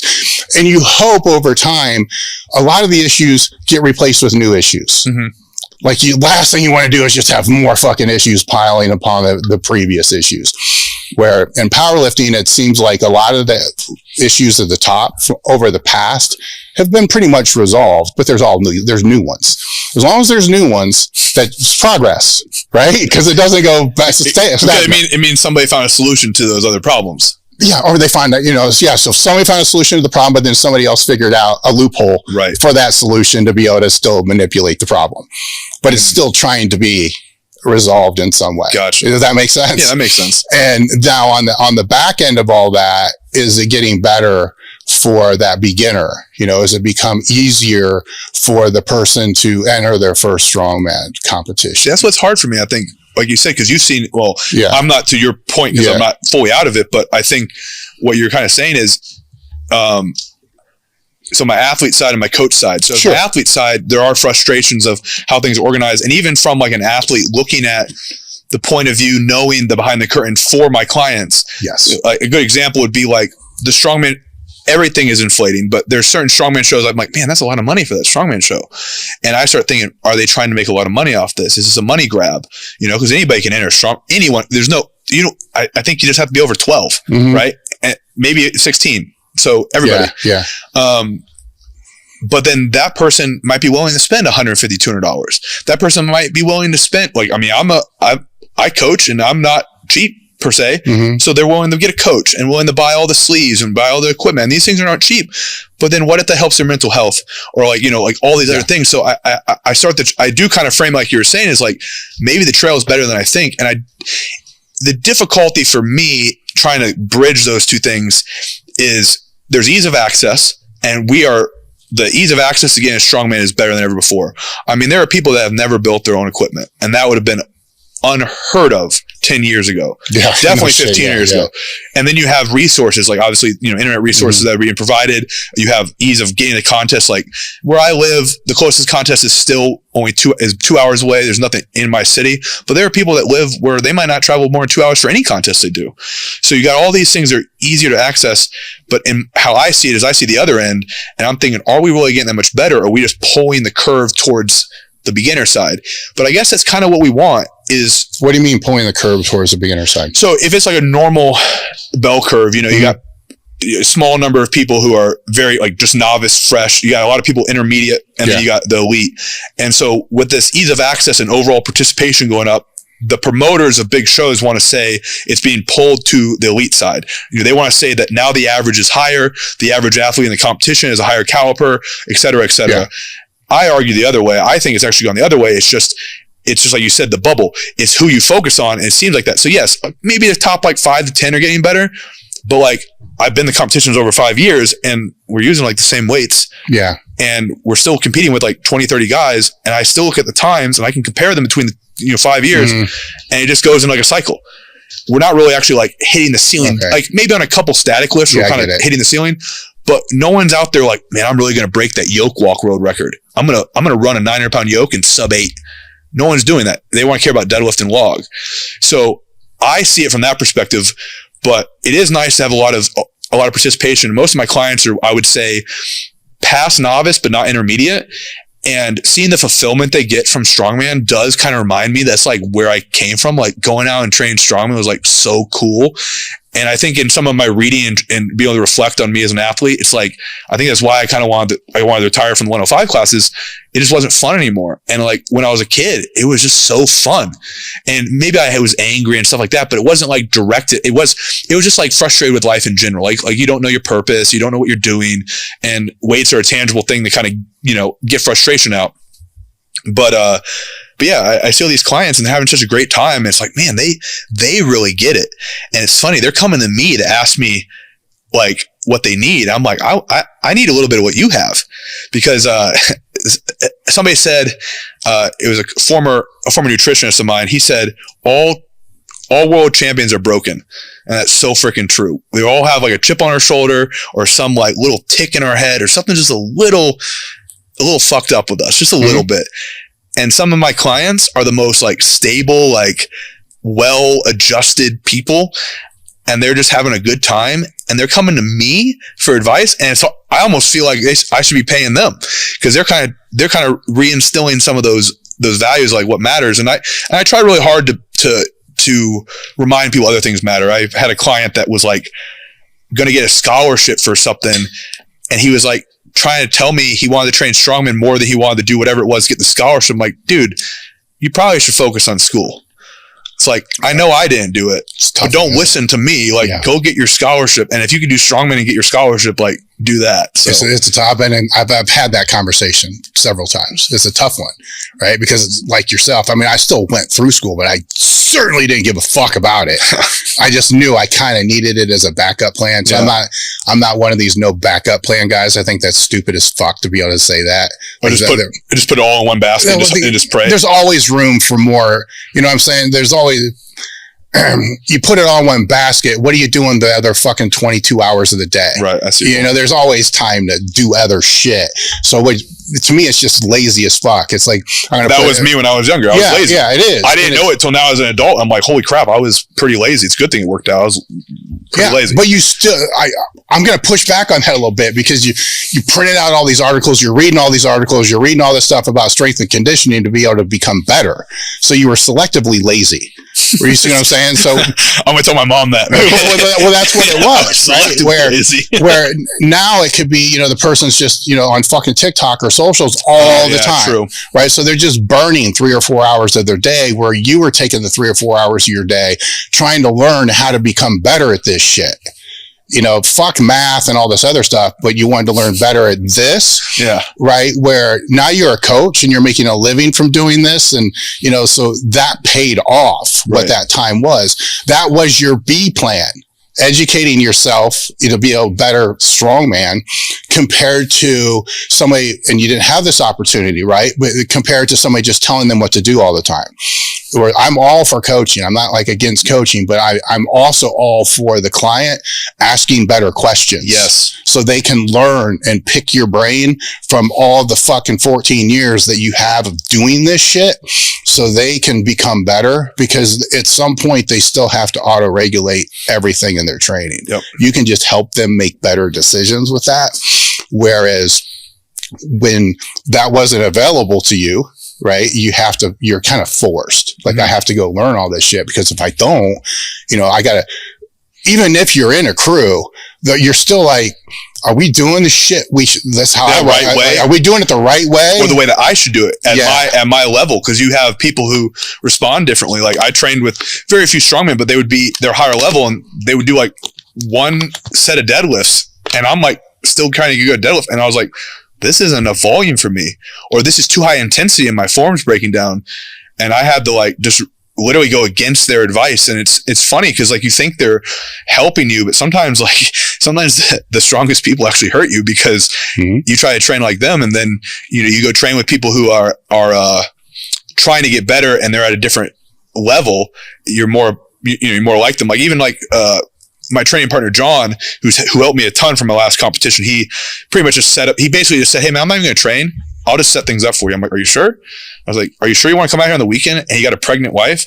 And basically he told me, he's like, you better not get 8th place, man. You're in there to win. I'm like, all right, you gotta win. But, when he trains with me, like, he sees me now after all these years, I can maybe do one top set, or I can maybe do certain things I'm doing. He might need to do more times for skill, or he might not be as durable to handle what I do. So I try to point out those differences, because if he trained like me, unless he's very lucky to have my ability to like adapt quickly and maintain skill and, you know, durability and, you know, those types of things, he might never get better. He might actually get worse. So yeah, it is really interesting looking back now, being more educated and be like, man, I could have made a lot more progress with different training crews. But at the time, it was also the excitement. So maybe I wouldn't have been as excited about training if it wasn't for going, you know, I trained with some multiply lifters here and there. I trained more power lifters. Like, you know, strongman's just now becoming a sport. Like, people believe there's a skill. But for a while, it was just power lifters that what they did in the off season, right? They did powerlifting and then they're like, let's put a log press in and carry some farmers and we'll go do the strongman competition down the road. Yeah. But yeah, it's definitely been a lot of learning from, you know, like you said, articles and YouTube. I would go on there and click the most recently updated, and I'd just type in strongman and literally just watch any video that was posted strongman. It got to the point I'd watched everything pretty much on YouTube, and it would just be like, I'd have to watch the newest stuff. And actually, one of my clients now, his name's Craig. He posted every workout he's ever done on YouTube. And so I watched him back in like 2009, 2010, and now he works for me. I'm sorry. He's my client. So, so what, I work for whatever. Yeah. I coach him. I get it. And, it's just full circle. It's just so amazing. Like, I literally just watched his videos. He would just type his training log, a couple comments, nothing crazy. He wouldn't tell me his methods. And I just watched enough times to like see the patterns and see how training was and to see how a day would be structured, how warm-up sets would go. And now he's coming to me and I've learned some other different things and I know him so well and his personality. And it's like, I don't know, it's just so cool to go from just begging to know stuff to knowing, I guess, enough to coach people. I never feel like I know enough, but that people can get progress off my programs. I'm like, or how I train them. It's been a surreal experience over the last, I guess, 14 years of being in the sport. Let's take a bathroom break so you can get more caffeine, because you said you wanted 1,000 milligrams. So I think I'm at 200, right? I think I'm at 600 right now. So he's at 600 right now. Then we'll light up some cigars. We'll talk more about training. So we'll take a quick break. I want to let you guys know that we just had a limited edition drop on the website last week of new items that sweatshirt, flannel, t-shirts, shorts. Basically, the limited edition items are the items that directly support the Table Talk podcast. So if you go to elitefts.com/limited edition, or actually just the link in the description, you can find the limited edition items that we have now, which there's the one that I like the best is the shit suck good great, which is all emojis. The designs I always like the best, right? They're the ones that don't sell for shit, you know, but they're the ones that I want to wear that I like the best. And there's the cigar one as well. And they're all there on the screen for you guys to be able to see. So if you go to elitefts.com/limited edition, the other thing that directly helps support the podcast that I haven't talked that much about is the Table Talk crew. The Table Talk crew is extra edition episodes that go out once a month. The content of those episodes are AMA related, question related, that come from the Table Talk Discord group, which is also part of being in the crew.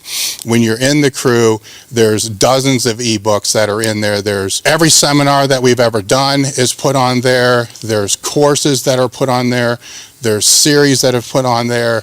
The original YouTube channel that we had for many years, before we migrated to the newer one, all that old content is on there.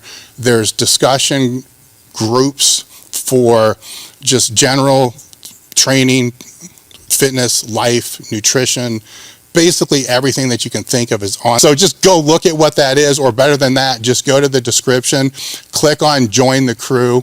That helps directly support the podcast, which is how we're able to keep this thing rolling.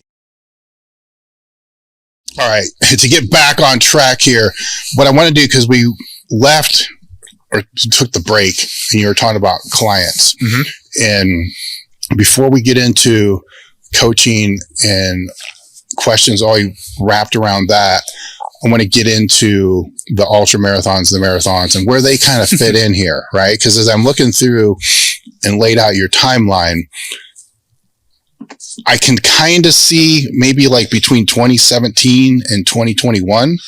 Was that where some of the marathons and shit came into there? So it was So I got into running kind of as just like, because the coach at the time I had was a hybrid coach. So I kind of ran for like general conditioning for Strongman in 2014. 2015 was most of like getting into running, and I was at a lighter body weight because my primary goal was to be better at open Strongman, but I was still a little bit too soft. So naturally the diet brought me down, and before you know it, I'm like middleweight. So I ran in 2015, 2016. I kind of bounced around between 105 classes when I went pro and 105. And then I started combining with like half marathons and a marathon, and triathlon. So I would say the majority of my endurance sports were from pretty much just like 2016 was like probably like 80% of them. Yeah. Now, when you trained for those, did you still train the strongman heavy during that time, or was this a different phase of training, a different block? So I still train strongman fairly heavy, but see, 105 heavy is not heavy for like an open, you know? So I was able to basically do the 105 weights while I'm training the endurance stuff because it wasn't too bad. I did do up to like 1,000-pound yoke in training while still running like literally in the same week, but I didn't have to do as heavy like overall events as I would as an open competitor. Probably the most challenging thing I did was I did a full marathon after doing the 105 America's Strongest Man the next day. So it was like I did a strongman competition one day and a marathon the next day, but I had to make weight for that strongman competition. So it was make weight, a day to refuel, compete, and marathon. That was my first marathon. I did not do very well. I think it was like 4:45, not a very good time. My half marathons times were like all under 2 hours. I think my best was like 1:51, 1:52. But yeah, that half marathon was kind of like my go-to distance, I think. For that marathon that you did after the Strongest Man, did you train for that at all? Or was that just one of those, I'm going to do this after the Strongest Man? I trained, but I don't think I had done longer than a half at that point, to be honest. Maybe I had not done longer than a half at that point. And then when I attempted an ultra marathon later that year, I only went 62 miles. If you know anything about if anyone knows anything about ultra marathons, you have to check in to make sure, I guess, you're still alive. And I got to the check-in point like right on time, and they'd already packed up. So I guess they had like assumed I was like done. And so I contacted them. They didn't get back to me for like 45 minutes. And by that point I was already kind of tapped out. I said, I'm not going to keep running if I'm not in the race. So I stopped. I'm in my car, with my friends who are helping me, and they don't know anything about running. We're all lifters. And, so I did 62, but that one I only trained 16 miles in training for that. So it's kind of just go out there and do it, which is stupid, but it's my personality. Like I feel like if I train as hard as I compete, I would have been broken. So it was almost like you kind of have to, I was training kind of lazy and then just go out there and kind of be in my zone. But obviously running takes a very sustained effort. So it's very different than lifting where it's like, hit the gas and then pull off. It's like, you got to be 24 hours at least on an ultra. Yeah. So how much of forget the ultra, but for training for the marathon and strongman at the same time, what would be, now granted, I know this periodizes over time, but what an average week would look like? So an average week, miles. Oh, miles. Yeah. Average week, I was only running probably 15 miles. I think the most I ever did in a month was only like 70 or 80 miles. I only ran 2 or 3 times a week. Volume is not your friend when you're trying to do multiple sports. Junk volume is not your friend for anything, but definitely not when you're trying to do multiple sports. You're trying to get the most out of the least of, you're trying to get the minimum effective dose. Yeah. And how did that work with the marathon? What you see what I'm saying with the marathon because there's still the wear and tear, right? Of the joint impact. So how did you regulate that? So if your knees are fucked up or your ankles are fucked up or your hips are fucked up from the running, or is that far enough away from when your heavier stuff is during the week? How do you lay the week out, I guess is what I'm saying. Yeah. So I think what benefits me is I came from strongman. I'm durable. So the impact force of a yoke is higher than running. Yeah. So then I didn't have to I didn't have to run hills. My hamstrings are strong. Like an average runner doesn't have strong hamstrings. So running hills and be able to pull in the stride was not a problem. Being able to absorb load, not a problem. Obviously, I'm not just going to go run extra volume because I can. So I didn't really have to do as much speed work for those distances. So it was pretty much like a moderate, maybe an interval run during the week, and then a long aerobic run on the weekend. So it could be like something like Monday would be like more upper body. Tuesday might be a lower body session, more speed based. Wednesday would be the run. Thursday might be like an overhead day for strongman, which involves legs, but like it's mainly upper body. Friday, rest. Saturday might be events, and then Sunday might be the long run. So the long run kind of flushes you out after, so there were times I was trained every day of the week. But usually it was like 4 lifts and 2 runs. Why would you just roll out of bed and say, I want to do a marathon? Like where did that come from? I mean, when other people are doing it in the training group you're in, it definitely makes it a little more in your head. And I think even before I got in that training group, I always told myself, this is funny, before I even became a pro strongman, I very much was realistic in the sense of like, I'm not going to weigh 350 pounds when I'm 80 years old. If I got the 350 pounds as a strongman, that's possible. I mean, I could do it eventually. I'm not going to live to be 80 doing that. So I knew it was very phasic in that. So I thought, okay, I'm good at strongman. I'll do strongman. Then eventually strongman won't work out. So I'll have to do powerlifting, right? I'll cut the moving. And then after that, then I'll just do bodybuilding. I want the lift is heavy. I can have muscle. By 50, I'll be looking jacked if I just maintain my muscle, standards of society. And then after that, I won't want to maintain, 250 pounds. I'll cut down. I'll be a runner. So I thought that would be like my approach would be like slowly phase it into quote unquote health oriented. It didn't kind of work out like that though, because you've already done all those things. No, I kind of already checked them all off. I guess I'm 30 now, and I don't think I have anything left. Yeah. To do. Is there any motivation to do an ultra and finish it? Absolutely. Okay. With how did you know? Well, just guessing. So after the what would you do? 62? How beat up were you from that? Oh man, my left knee was already an issue then, but then I remember not being able to straighten it for like 3 days. And I just wanted to eat everything in sight. And that was probably really dumb because it's not really that you need that many calories. It's just that you just like, I don't know, you want to do something to feel good, eat food. So I gained weight after that. I didn't really run much because I was so beat up. But I mean, I didn't have a good approach. I was dumb. I just kind of did it to do it. I did not plan it out as well as I could have. I mean, I had coaches helping me, but when you're do all these local races and weird challenges that you made up. Yeah. But I mean, I'm glad I did it. I mean, it's a cool mindset thing. I mean, it carried over the strongman in a lot of ways. Now I'm going to go out on a limb here and say, had that check-in worked out better, you would have finished the thing, right? I would have liked it. I think I was catching my stride for sure. Yeah, that you would have finished it. So what would you do different training for the next one? Eat more. Well, during the race, I'll talk about training for it and strategy of it. I learned a lot from doing a ski erg ultramarathon and the logistics. So I didn't handle logistics well. But then the volume too, like gradually adding the volume, getting more aerobic capacity. What is a ski erg ultramarathon? So that's just basically 24 hours on a ski erg. So you have a ski erg here at the compound, and I pretty much was on that for 24 hours. I did that on the machine for 24 hours. Yeah. Yeah. Okay.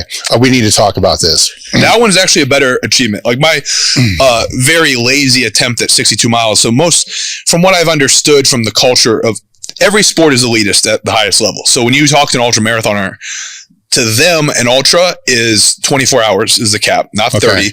And 124 is like a goal. That's from what I've gathered in the short period of time I was researching and educating myself. So yeah, so in some ways, if I had finished 100, that cap was a 30, they would say like, it's kind of a lazy one. Okay. So the skier, what possesses you to want to do that? So I was hurt. So I was hurt in Strongman 2019, and then I just needed a challenge, and I had to get stem cells in January of 2020. You're not supposed to move your knee. You're not supposed to move around that joint they put them in a lot because you'll move them around or whatever. I don't know. I'm not a scientist. I'm not a doctor.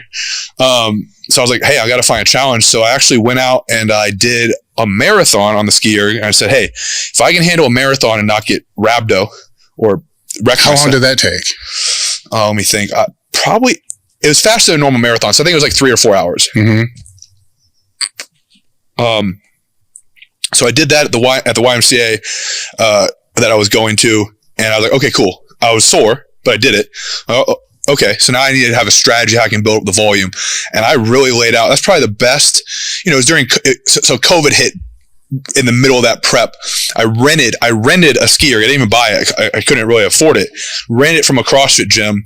I gave a bar for collateral, and then I think I paid like right? They think I'm going to steal the ski erg. I'm raising money for wounded warriors. I kind of tried to like message them and say, hey, yeah, collateral.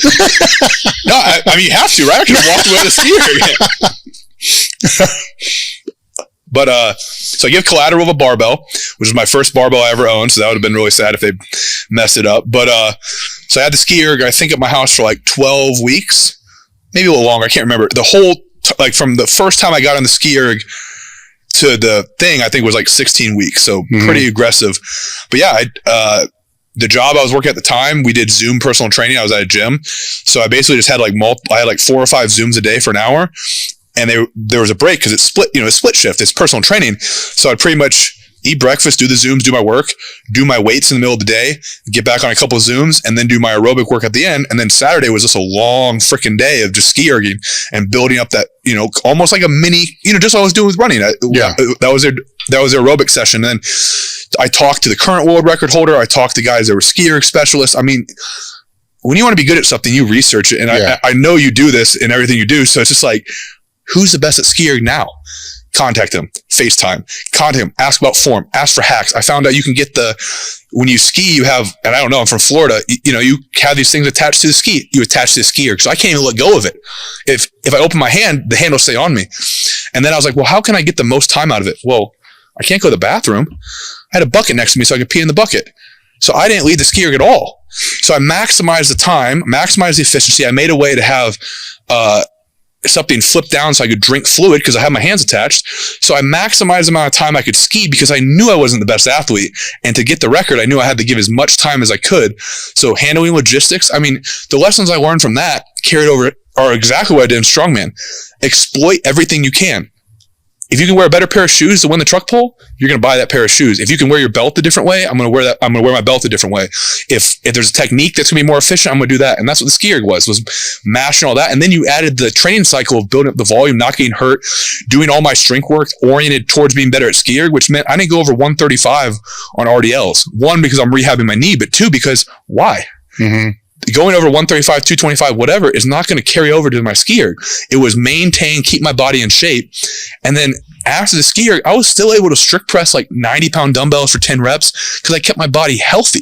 I probably was in the best shape ever. I mean, you're doing a ski erg event. You're not on a lot of supplements. Yeah. So that was probably the peak of like me figuring out almost everything at once.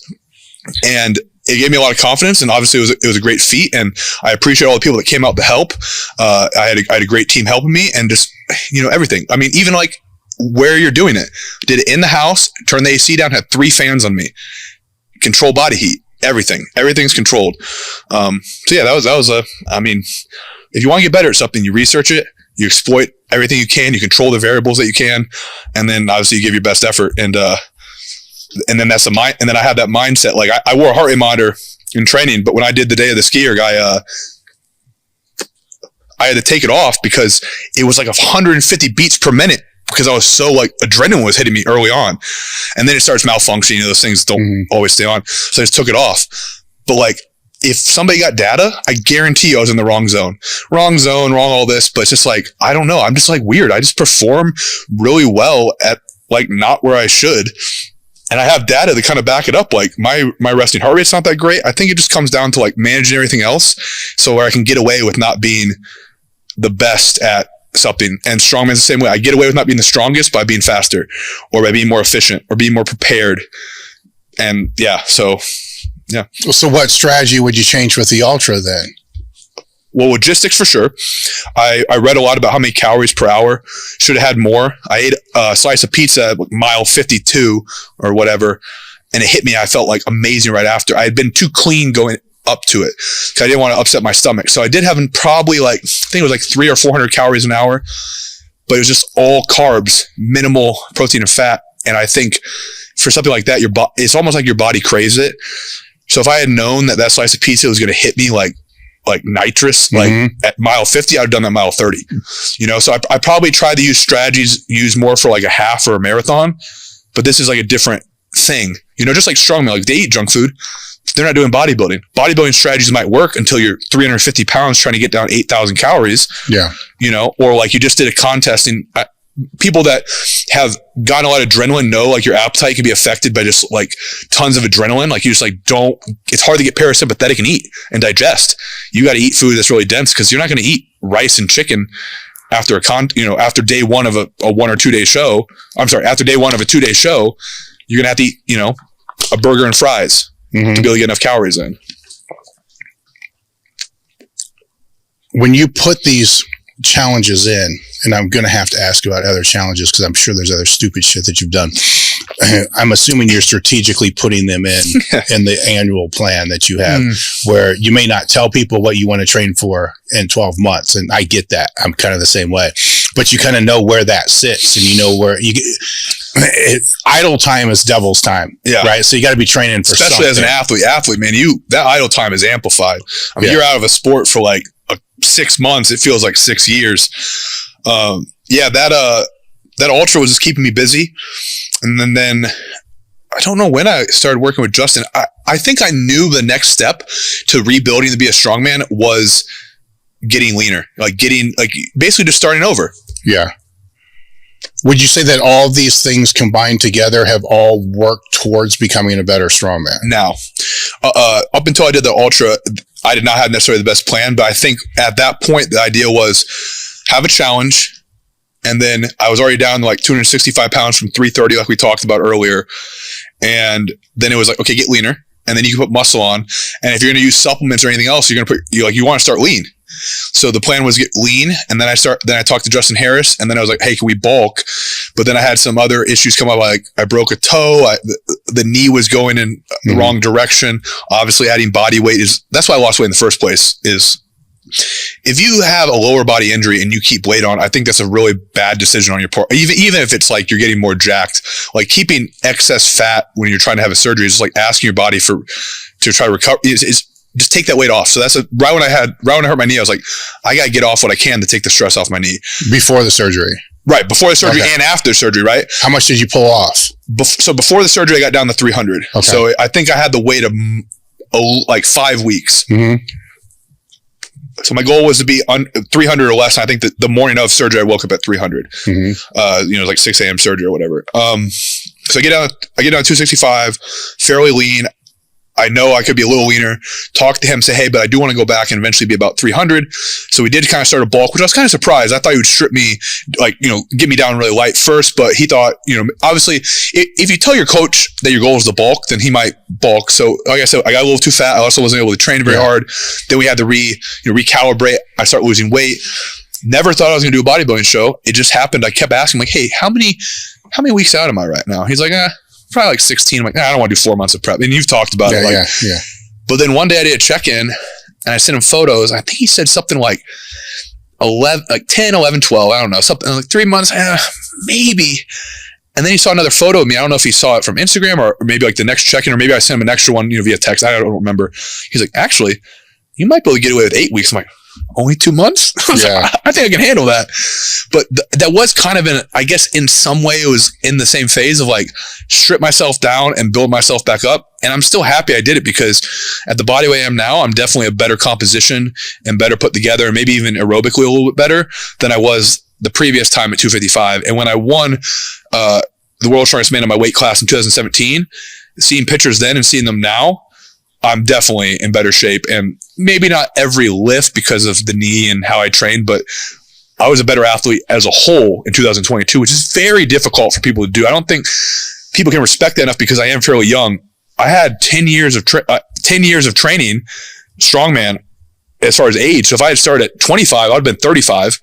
It's just that I started young. So it masked the fact that I had beat myself up a lot. So to come back 5 years later and like be better as a whole, I thought that was a great achievement for me. And I think it was because I had a little bit of a year plan or 2-year plan, however many years it was.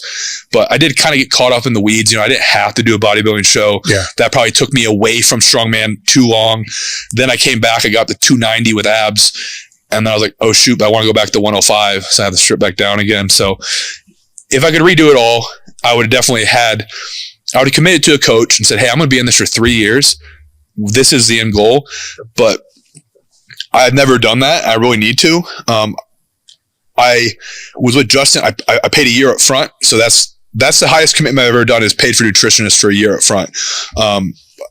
Looking in the future of my goals and when I assess what I'm going to do, I think that's what I need to do. Is I need to literally buy into like a 2-year plan with someone. It's just having that trust as far as nutrition, training, just the whole, everything, my health, and be able to trust them for 2 years, especially with all, once you get older, your body better than anyone. So I've worked with coaches and they just didn't understand that, like, I don't need to train yoke every week. I'm good at that already. You know what I mean? So, but looking back, I wish I had a better. Well, that plays into, there's a variable with strength athletes, and I assume this is the same with all disciplines. It's kind of hard to explain, because if you go to what was the first pro, when it's 2017. So if you go there, you may have been stronger there than you are now, right? But that's the strength that's displayed, is what's on meet day, show day, competition day. That's the displayed strength. Your absolute strength, or what you actually could do, is what your training yields. That doesn't necessarily mean that it's going to be on competition day. Right. So you're like wasting it, like you're not able to express it all on meet day, competition day. Correct. Yeah. So in 2017, you could have been way better, right? But that gap, there was more gap between what you displayed and what you could have displayed. Where as you become better and more experienced, you can begin to close that gap, which means you can actually start to win, right? Being not as strong, but more experienced, more technically sound, dialing it in the right way, peaking better. In powerlifting, I would explain it as the healthiest person usually is the one that's going to win, not necessarily the strongest person, the one that can display their strength to the fullest ability, right? Where it kind of sucks that you don't learn that till you get older, right? You see what I'm saying? Because if you could learn that when that strength is kind of at that super, super peak point where you have that big gap, imagine if you knew all what you know now, then it would have. I think the only pushback I have on that is, and this sounds like me saying that you're wrong, but I'm not. Throughout my career, I've done a great job of demonstrating my best lifts in competition. That said, I look back and I let form decay a little bit too much in training, or I did things I didn't have to do, like we talked about. Like, I wasn't doing 50 rep tire flips before I won in 2017. Don't get me wrong. Yeah. I did have coaching, but there were certain maybe singles I could have gone 25 pounds left and saved it. But yeah, I've always been good at expressing it in competition because I do train alone. I don't have a lot of arousal. But as far as, like, I call it threading the needle. You're trying to get that right arousal with your ability, right? Being peaked. When you are a little too neurotic, or like when 2017, maybe I had more of a zone where maybe if I misfired, it could have gone somewhere. I mean, I still want that particular competition. I won. I dominated because at the time it was the most it was won by, and then someone else won it by more, and then I won it by more again. But I did a really good job, but had it maybe gone a little differently on one or two events, maybe I make too many mistakes. So I think as opposed to powerlifting where it's a number driven, strongman, and I guess powerlifting, you make mistakes too, but because you're only doing it one time, you don't get 3 attempts. It's definitely more of a mistake game because you can't retake it. You're done. Yeah. I mean, if you zeroed it. I think now the chances of me making mistakes or being able to correct those mistakes mid event is so much better. So yeah, like you said, my strength might be the highest, but I'm able to express on more days of the year or more times of the year that strength. And then I also know, hey, I don't need to go that heavy in training, or I don't need to do X, Y, or Z in training. So yeah, that's a lot of confidence there. I was trying to think what I was saying about 2017 and the injury, the injury portion you were talking about. Yeah, a lot of people see injury as being a really negative thing, but man, it teaches a ton of lessons, and like unfortunately, you have to learn them the hard way. But how I've progressed as an athlete and a coach, a lot of it's because I got injured, and I think people come to me because of that, because you don't learn those lessons. And some of it's like people think I know this grand thing about rehab, and I don't. I mean, you've had people on the podcast like, I could never talk about PT because you have the best physical therapist on this podcast. Every time Danny's on here, it's mind blown, right? But people come to me but they know I've been through it, so I do have some ideas of it, and I know so many mistakes. So sometimes you pay for a coach to already have made the mistakes for you, and that mistake could potentially cost me my dream of going to the world's strongest man, and it cost me, now my knees can probably hurt the rest of my life. I'll get a knee replacement, but man, am I a much better coach because of it, and man, am I a better athlete. I can push back on a coach and say, hey, my knee's hurting. We don't need to do that. I pulled squats out a month before my last competition. I got validation from another PT friend of mine. He's like, dude, you don't need the squat. I was like, oh, you're right. I'm doing yoke walk. I'm doing some unilateral stuff. Yeah, my legs get a little smaller. It's not a long-term plan. I need to squat before like a year, but for a month or two, I don't need to squat. Just maintain my legs enough so they can handle the stress of a yoke walk. And then you can focus on putting the size back on. So the learning I got from an injury and going back in my old videos and be like, Andrew, why did you take that lift in training? Why did you hit a 430 axle in training? Why? And I did learn it a little bit before I got hurt, because my last single before I got hurt, I did 457. The American record is 460. I was going to jump to 462 and chip the record in training. I said, no. By principle alone, I was like, I'm not going to break the record in training. It won't matter. And then I go get hurt. So in training, I was capable of doing definitely over the American axle record. And I was capable of doing a 500-pound overhead out of the rack, which is a life goal of mine. And I knew I had them both. I said, nope. If you demonstrate them in training, you're violating the principle of bringing it the best on competition day. Hindsight, kind of wish I would have done it because I got hurt. But I'm glad I stuck to those principles, because that shows the evolution of learning as an athlete. And now, even now in 2023, I know again. So if I ever tried to do that again, maybe I don't even need 457. Maybe I need 440. And then I go to competition and go over 460, right? So it's constantly learning how little I can do and still be at my best. I think that's part of the process. I think that's the biggest mind fuck in all strength sports, right? Because as you're younger, you need to learn how to train really, really, really fucking hard, really hard, and not worry about getting hurt. I have never worried about getting hurt. Yeah. And if you can keep that, you will go, oh my God, there are guys that get themselves out of the sport because of that. Yes. But once you get older, right, it flips on you. You got to worry about not getting hurt, then training really, really fucking hard. Right. It's upside down. Like, it's everything that you have to do now is like the fucking opposite of what you had to do before. Now you have to learn how to back off. Where younger, you need to learn how to fucking go full throttle. Yep. And it's a mind fuck when you're trying to navigate that, through the learning how to back off point, because it doesn't make sense. Yeah, but after you get hurt, it starts to make sense. But to the younger people, they can't misunderstand that. Right. Because they still it's like the RPE, the RIR, and all this other kind of stuff. If you don't anchor it, it doesn't mean a goddamn thing. So when you do all those stupid things when you were younger, 50 rep squats and squatting till you puke and doing all this other stupid I've actually shit. never puked, Dave. I actually feel really lame. The closest I ever came to puking in Strongman was I consumed a 1,600 calorie protein carb shake. Yeah. Just wait. That, and then I came home and I'd heard vitamin C is good after workout because of free radicals. Yeah. So I came home, I had orange juice. I'm standing over the sink. I drink this orange juice. I'm like, if I move, I'm going to vomit. And I hadn't thrown up since I was like a teenager when I got sick. I'm like probably like 19 or 20. So like years, gotten sick. I don't know. It's weird. I have had so few times cramping, so few times throwing up. It's like, I don't want to say I want to be like tested in a lab, but like, no, but I'm being serious. Like, I think there's some genetic components I have that maybe I don't have the speed and these things, but I have like little weird things like cramping just didn't ever really occur to me. Maybe I have more salt in my diet. I don't know. But you see other athletes get that. You know, there's some great athletes that cramp, or great athletes that always pull their hamstring. And those things, I have pulled my hamstring, but not in running. Yeah. But yeah, it's just, some of those things are really weird.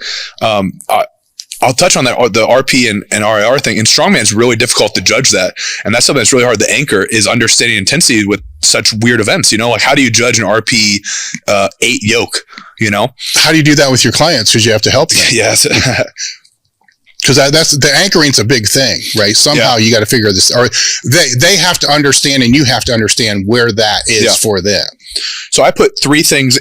I guess for strongman events, so for strongman events, it might vary. So I'll give an example of like a moving event and like a more static event, but a strongman static event. So moving events yoke, and one day I'm gonna have to come up with some formula for this, and I hope no one steals it from the podcast. I'm just gonna say it's trademarked, but it's not. Sure, trademark. But so yoke is always hard, and what I mean by that is, if it's a max yoke, so it's like, let's say you have a fixed distance of 30 feet and you do a max, then your load is going to be really high, and your duration may or may not be high, right? Because you could take as long as you want to do that max carry. So the compression force is really high. But if you drop that down, so let's say my max yoke is 1200, because I've done 1200 for short distance, but we're doing 800 in the contest. It's speed oriented. Now we're going distance. The shear force at the knees or the back is going to be higher because we're trying to go forward. I'm leaning into it more. So an athlete going fast on 800 has to absorb the force faster. It's a lighter weight, but the force is high, just like, you know, with speed work, and, you know, it's kind of the same principles, right? Getting the same force, but there's different metrics because we have distance, we have time, we have duration, we add in other elements. And for moving events, they're just such a unique animal. So for me, I have to sometimes give like description. So I'll say, hey, do a yoke walk, but we're not focusing on speed at all. We want stability. You're going to do 3 sets of 50 or 4 sets of 50 with a weight that you know 100% that you can carry 100 feet straight. So I know I get high quality work. So I might say their RP is 7 just to throw it in there. Obviously there's not an RIR because there's no reps for yoke. But then maybe on other weeks is timing. So, hey, you can do whatever weight you want for 50 feet as long as you keep under 9 seconds. Sometimes it's 8. I do have to look at like what floor they're using. So I just had an athlete do it, and I gave him 9 seconds. I didn't realize how fast you go on asphalt because there's a gradient. There's holes. You can't go as fast as like a concrete floor, like in an arena or whatever. And so now he can add load, but the second he goes over that time, he's got to stop. So I can control some of the stressors, but there's no way to tell which thing is harder. So for me being a really fast athlete, if you said, hey, Andrew, you can do a 900-pound yoke, but I want you to keep it nice and steady steps. That might be as hard as telling me to do 750 max effort speed, because I can run a 750 yoke under 50 feet, definitely under 8 seconds. I tracked it, and it's usually after about 700 pounds, about 1 second per 100 pounds. So 700, 7 seconds up to 1,000 under 10 seconds. So to me, those are almost the same stress. Yeah, the 1,000, it's on my back a little more, probably is a little more stressful, but I'm trying I'm doing RP 9 speed at 700. And that's where it differs. And then when it comes to like static events like stones, you know, it's hard to describe what a max stone load is, and you don't really want to get to a max because then you're grinding it out, and that's not how you load a stone. You need to have a fluid extension. So I'll usually go RIR for that, or I'll say go until you feel like it's a grind and stop before that. And then I might have to give a rep range because the stones don't come in every 5 pounds, obviously. So if they're doing a 300-pound stone, I might say, hey, do 3 to 6 reps, stop 2 reps in reserve. Or when you feel like the extension starts to lag, where you're kind of like muscling through the top end, stop. And then they'll do drop down work. And again, I have to give ranges, drop 10 to 15% and match that number of reps. So they do 300 at the top set for 3. Then they might have to drop, maybe their next stone is only 260. Okay, so it's more than 10%, but it's not quite 15. Now they're doing 260 for 3 more sets of 3 or 2 more sets of 3. And then I can even have a volume cap in there. So I can say, hey, you're going to do 15 total loads in the workout. So if your top set ends up being 6, don't do 3 back down sets of 6. That's 24 reps. Okay, so there's a lot more ranges in strongman. And I think having things like a volume cap or like stopping people at a speed or using a timer, those things come in the strongman a lot more. And that's where kind of elements of like other sports come in. Because like, where do we use a stopwatch? All track and field. So strongman is like, I would have to live to be 100 to learn every sport that goes into strongman, but CrossFit influences it. Yes. track and field influences it, team sports influences it, and then obviously powerlifting, weightlifting, and the more, and bodybuilding, the more, traditional strength sports, if we count bodybuilding as a strength sport. How would you then go about, because you kind of touched on it a little bit with the stone, but go about training the more rep type events? Say it's a axle deadlift or deadlift for reps, or what's the other examples that would be? The circus dumbbell sometimes. Circus dumbbell, I think probably more applicable just because, I mean, deadlift is going to be like, you have to know what you have to know what the contest weight's going to be. Is their max? Is it sub-maximal? So, when I get these clients to hop in their first open class show, they've done one novice show, they go to open. Usually they're like just trying to get a rep. But let's say circus dumbbell is a high skill event. And, I've borrowed this from my coach, Mike Westerling. Definitely if you want someone on the podcast, he should come on here. He's great. But he likes alternating like EMOMs and like heavier weeks. I also like an alternating structure, though I do think that some people need more skill. So 4-week blocks further away from competition, because circus dumbbell is very stressful. I mean, you're essentially doing so my best circus dumbbell is 270. And at the time I could overhead press like 400 something on an axle. So, it's definitely over half. It's closer to like 60 or 70%. So it's overload. It's more than that shoulder would normally hold, and I'm stabilizing it. But yeah, as I get closer to contest, I might alternate EMOMs with a lighter weight, maybe having like a skill aspect, like a pause in the dip or a pause in the rack position. And then on the heavier weeks, I'll work up to like a top set. And again, that's the same descriptors I would use, is like, you can't really grind out a circus dumbbell rep. Like some guys can, but a good presser, it nails it. And it's crisp. But yeah, so how would I train those that don't reps? know, what is an EMOMs? So EMOM it depends on how many reps you'd want to pick, but every minute on the minute. So you set a timer. And so when the timer goes off every minute, you're going to do 1, 2, 3. Mm-hmm. Usually I don't go past 3 reps. But let's say it's a rep event for an athlete, and they're looking at 4 to 6 reps to hit.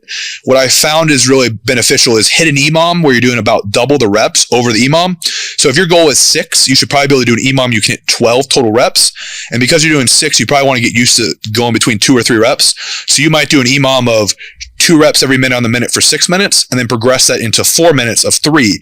So if you're able to do 12 reps, high quality reps over 4 minutes, all you're doing when you go to contest is reining that into a smaller time frame. And it builds a lot of confidence, because now you're handling the contest weight for double the volume, and you're getting potentially double the quality reps. Now, obviously, when they get closer to contest, I'll have them do a rep set, or I might have rep sets built in throughout 4 weeks out, 8 weeks out, but usually it's sub-maximal. Because I feel like training a contest weight for rep events can kind of hurt people. Mm-hmm. Because let's say you do only 2 reps. Let's say the weight's 160. You do 2 reps at 160, but like, the contest weight, it's 160, but then you go there and you find out you're peaked really well, or you're in good condition, or maybe the promoter lightened it to 140 because just happened, these things happen all the time in strongman. You're only used to doing 2. So I'd rather someone be used to having like a range they're doing. So I might have some weeks are heavier, so they do the low end of their goal, and other weeks that are higher, so they do the high end. Because strongman is so much a range that until you really know, just looking at the events, what you're going to need to win. Like my last competition, I knew guaranteed 8 reps will win that event. Guaranteed. I said 6 to 8. 6 won it. I won it. But like if the best pressures there, 8 would probably be the cap. So I know I'm training for that range. So yeah, I could talk forever about how they train for the range, different strategies, and it comes into every athlete. I run some of these things where they're doing a skill-based exercise or a mobility-based exercise on, say, the Monday of the week, and then doing more of a competition, higher intensity on, say, a Thursday. But an older athlete, I mentioned one, Craig, he's been in the game for like 15 years. It worked one cycle, it didn't work this time. We had to go the alternating method next time. And me being a coach that listens to the athletes, and I understand things are always changing, and the interactions between different events change because they're not the same like powerlifting. You're not doing the same 3 lifts. The conditions change. So I say, okay, fine. We'll go to you will alternate EMOM and heavy, and now we'll find an accessory that will drive up your circus dumbbell press, or maintain it. Because sometimes maintaining is all you need. Maintain an event you're good at, improve something else. Yeah. How far out do you know what the events are going to be? It depends. I would say a good promoter usually puts it out 12 to 16 weeks. Pro systems, yes, now when Strongman was more entertainment, there was you kind of liked it being random and like not knowing. But now that we want world records and we want good performance on TV, I feel like it really benefits promoters to get information out sooner. So it's definitely enough to be able to block train this into that. Yeah. And I think a good strongman coach is probably keeping general capabilities in the program already. So like I'm looking for unilateral, I'm looking for carrying in the off season. It might not be a yoke, it might be a sandbag. I'm looking for maintain extension patterns. And it's also based on how long the athlete can maintain the skill. So I can maintain the skill. Me personally, I can maintain like stone loading really well. I've done a lot of it. I'm very experienced.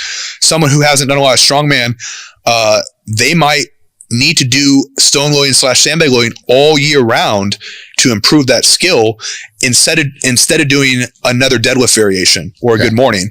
But then other athletes might alternate. So I have athletes that alternate stone loading with good mornings, like I talked about with the SSB bar, because now you can put a number to it. You can change the weight on SSB to 5 pounds. You can't on a stone. You might only own 3 stones. I used the same stone for the majority of my career, 300 pounds. That stone weight at 105 and when I was an amateur was light. I could throw it and I could practice different techniques, and it was the same diameter because they change in size as the ones in competition. So I trained with the one that was most applicable to carry over. In heavyweight, I probably need to try the heavier one. So usually it was like 350 to 400. But I understand that some events don't need to be trained maximal, and that one is really a speed and being fluid through the extension pattern. A deadlift, you probably can't get away with just doing speed work on deadlift. That I don't think that.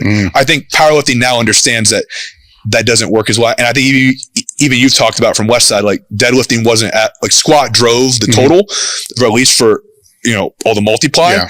And now we're seeing like, oh no, guys are training deadlift twice a week because they can recover from deadlift faster than they can squat, or they can recover faster because they're not doing 1,000-pound squats in gear. They're doing 600, 700, 800. So yeah, it's just the evolution of the sport is, even myself as a coach, I can't even keep up with it. Are you seeing that because you're working with athletes that are intermediate, right? So you're not getting a lot of the beginners that are coming into it. Are the intermediates that are coming to you at a higher level than what they were?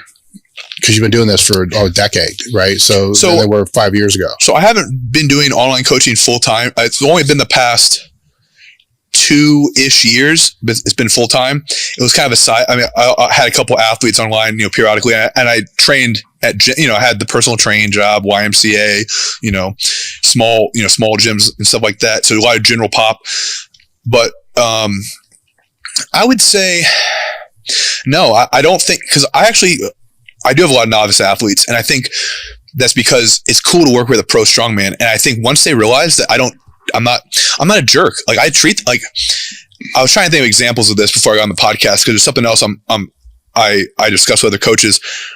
In general pop, I had someone come to me who was in his 40s, had never bench pressed. I said, no, I'm sorry. He never lifted weights.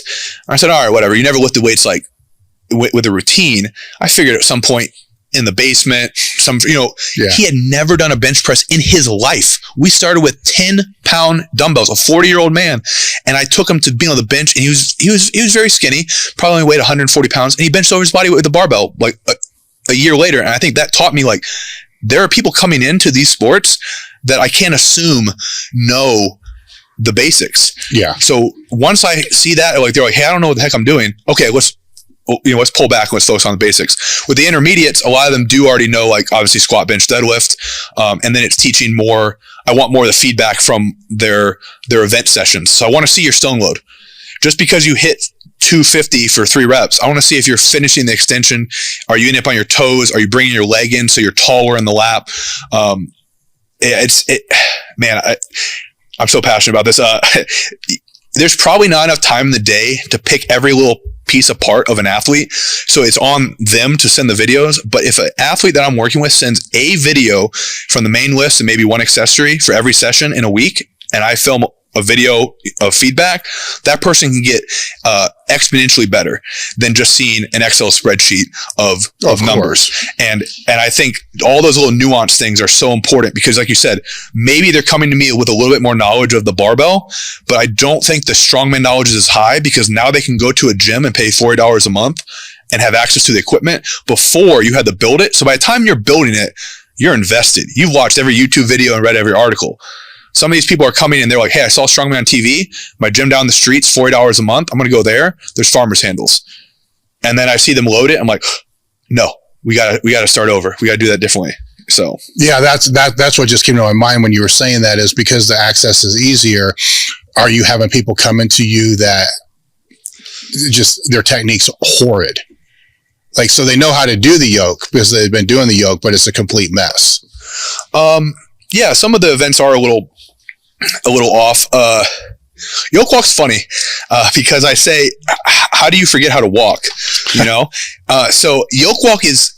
So I just had a female client start with me, and she came from CrossFit, so they'd done a little bit of yoke, and I was impressed. She understood the idea of moving your hips forward in the yoke, but just small changes, like wear your belt because it's going to help you, and move your hands down a little bit. And here's a cue for the weight you're using in competition. So for her, the weight was actually relatively light, so I didn't have to change much. She was already able to do the weight. So now we're working at little things. If an athlete came to me and they can't do the weight, then obviously I got to change some things and make sure their bracing pattern's better, and I got to optimize the pick and stuff like that. But she was already like, she didn't look like she was like out of water, so to speak, on the movement. It was fluid. She was walking fine. The form things are probably very nuanced things. Like most people understand, like on the stone, as long as you're not bicep curling over the bar, you're probably close.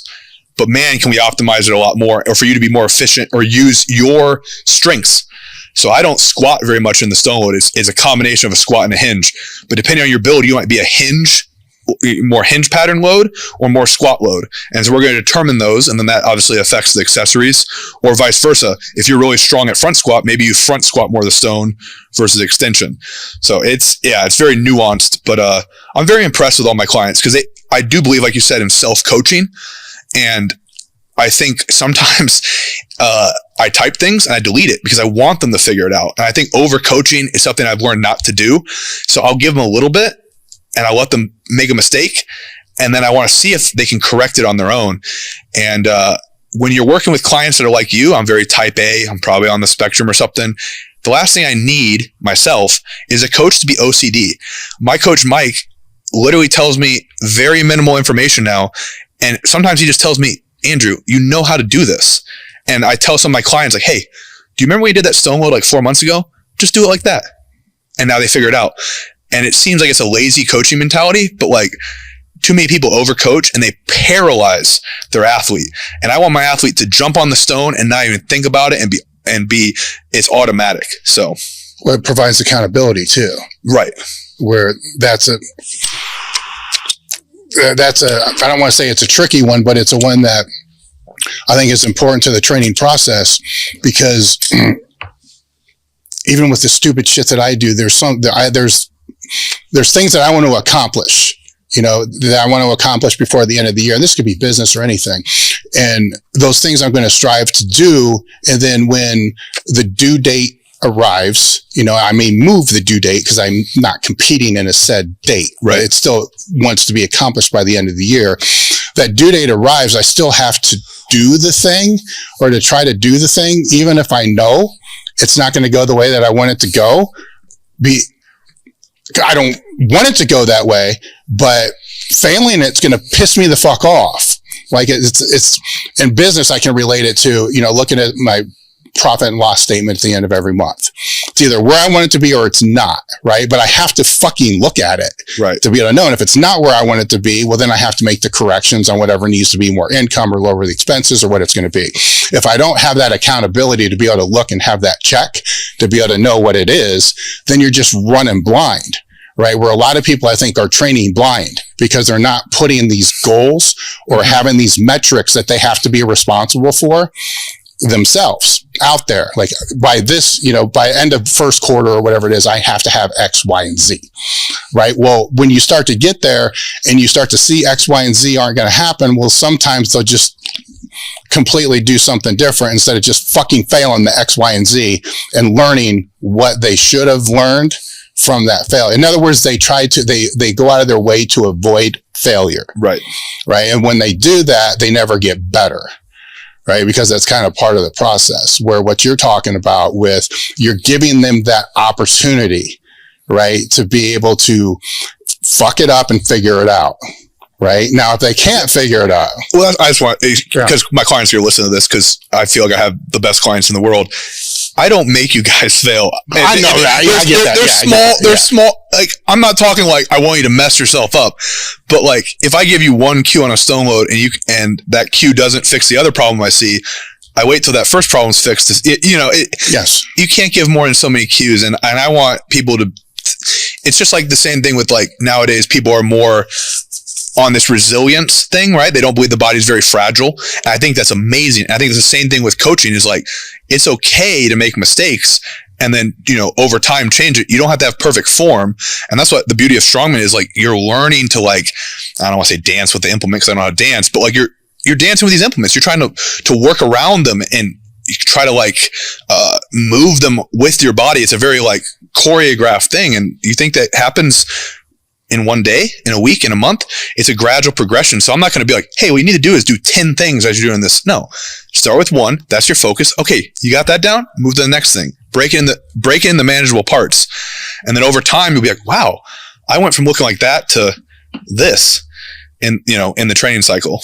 Yeah, it's the process. And the business side relates to me more too, because so I work with Paul O'Need, and he basically said the same thing. Is like, I was running my coaching. I just started doing the coaching full time. It kind of, it didn't work out in the gym scene, and I just kind of was like, I got to work for myself. And I tried my best. When you're faced with that problem of going into the business on your own, you kind of you just jump. You just need to do it. You need to make the website. It's crappy, whatever. Mm-hmm. And I'm still learning so much. It's overwhelming.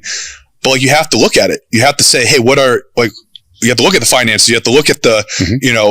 The feedback from your clients. You have to look at how long you're taking to do certain tasks and manage them. So yeah, very much like you said, taking the athlete side of how I did it and trying to do that same thing logistically and analyzing it on the business side is, I guess, kind of my new, I don't want to say it's a sport because I'm not as passionate about it, but yeah, it's absolutely a game. It's a game of learning the reels and the feedback on Instagram. It's a game of learning how best to provide your service as a coach. Yes. And it's the same thing, right? It's the same thing as everything you're doing with Strong. There's so many variables. It's overwhelming. As you've kind of already said with Strongman, it would take you days just to go through one of the implements. This is part 1 of 10. Yeah, exactly. There's so many things, but after a while you start to figure out what the main things are. Yes. And then you put most of the focus on those main things, and you expect that they're going to go wrong because everything goes wrong, right? Everything is a constant process of correcting what's supposed to be right. Right. So that's any of the implements or the carries, anything like that. Like, you have the carry, but most of the carry is just trying to reinforce what's right. Right. And if you feel it's starting to fuck, you go where it's supposed to go. Like, the airplane's always self-correcting. I talked about the reels on Instagram, and one of the problems is people want new things, and it's really not new, right? It's the simple stuff being repeated and having intent. So like, I mentioned my coach, Mike, and like, his program is very simple and he's told me numerous times, I've boiled it down to what matters. And essentially what it is, he's 95% of all the stuff that matters. The other 5-10%, your little warm-ups, your activation drills, your accessories, your rehab, is exactly that. It's the 5-10%. So unless you're literally the best in the world, and he coaches world strongest, he coached Brian Shaw at one point.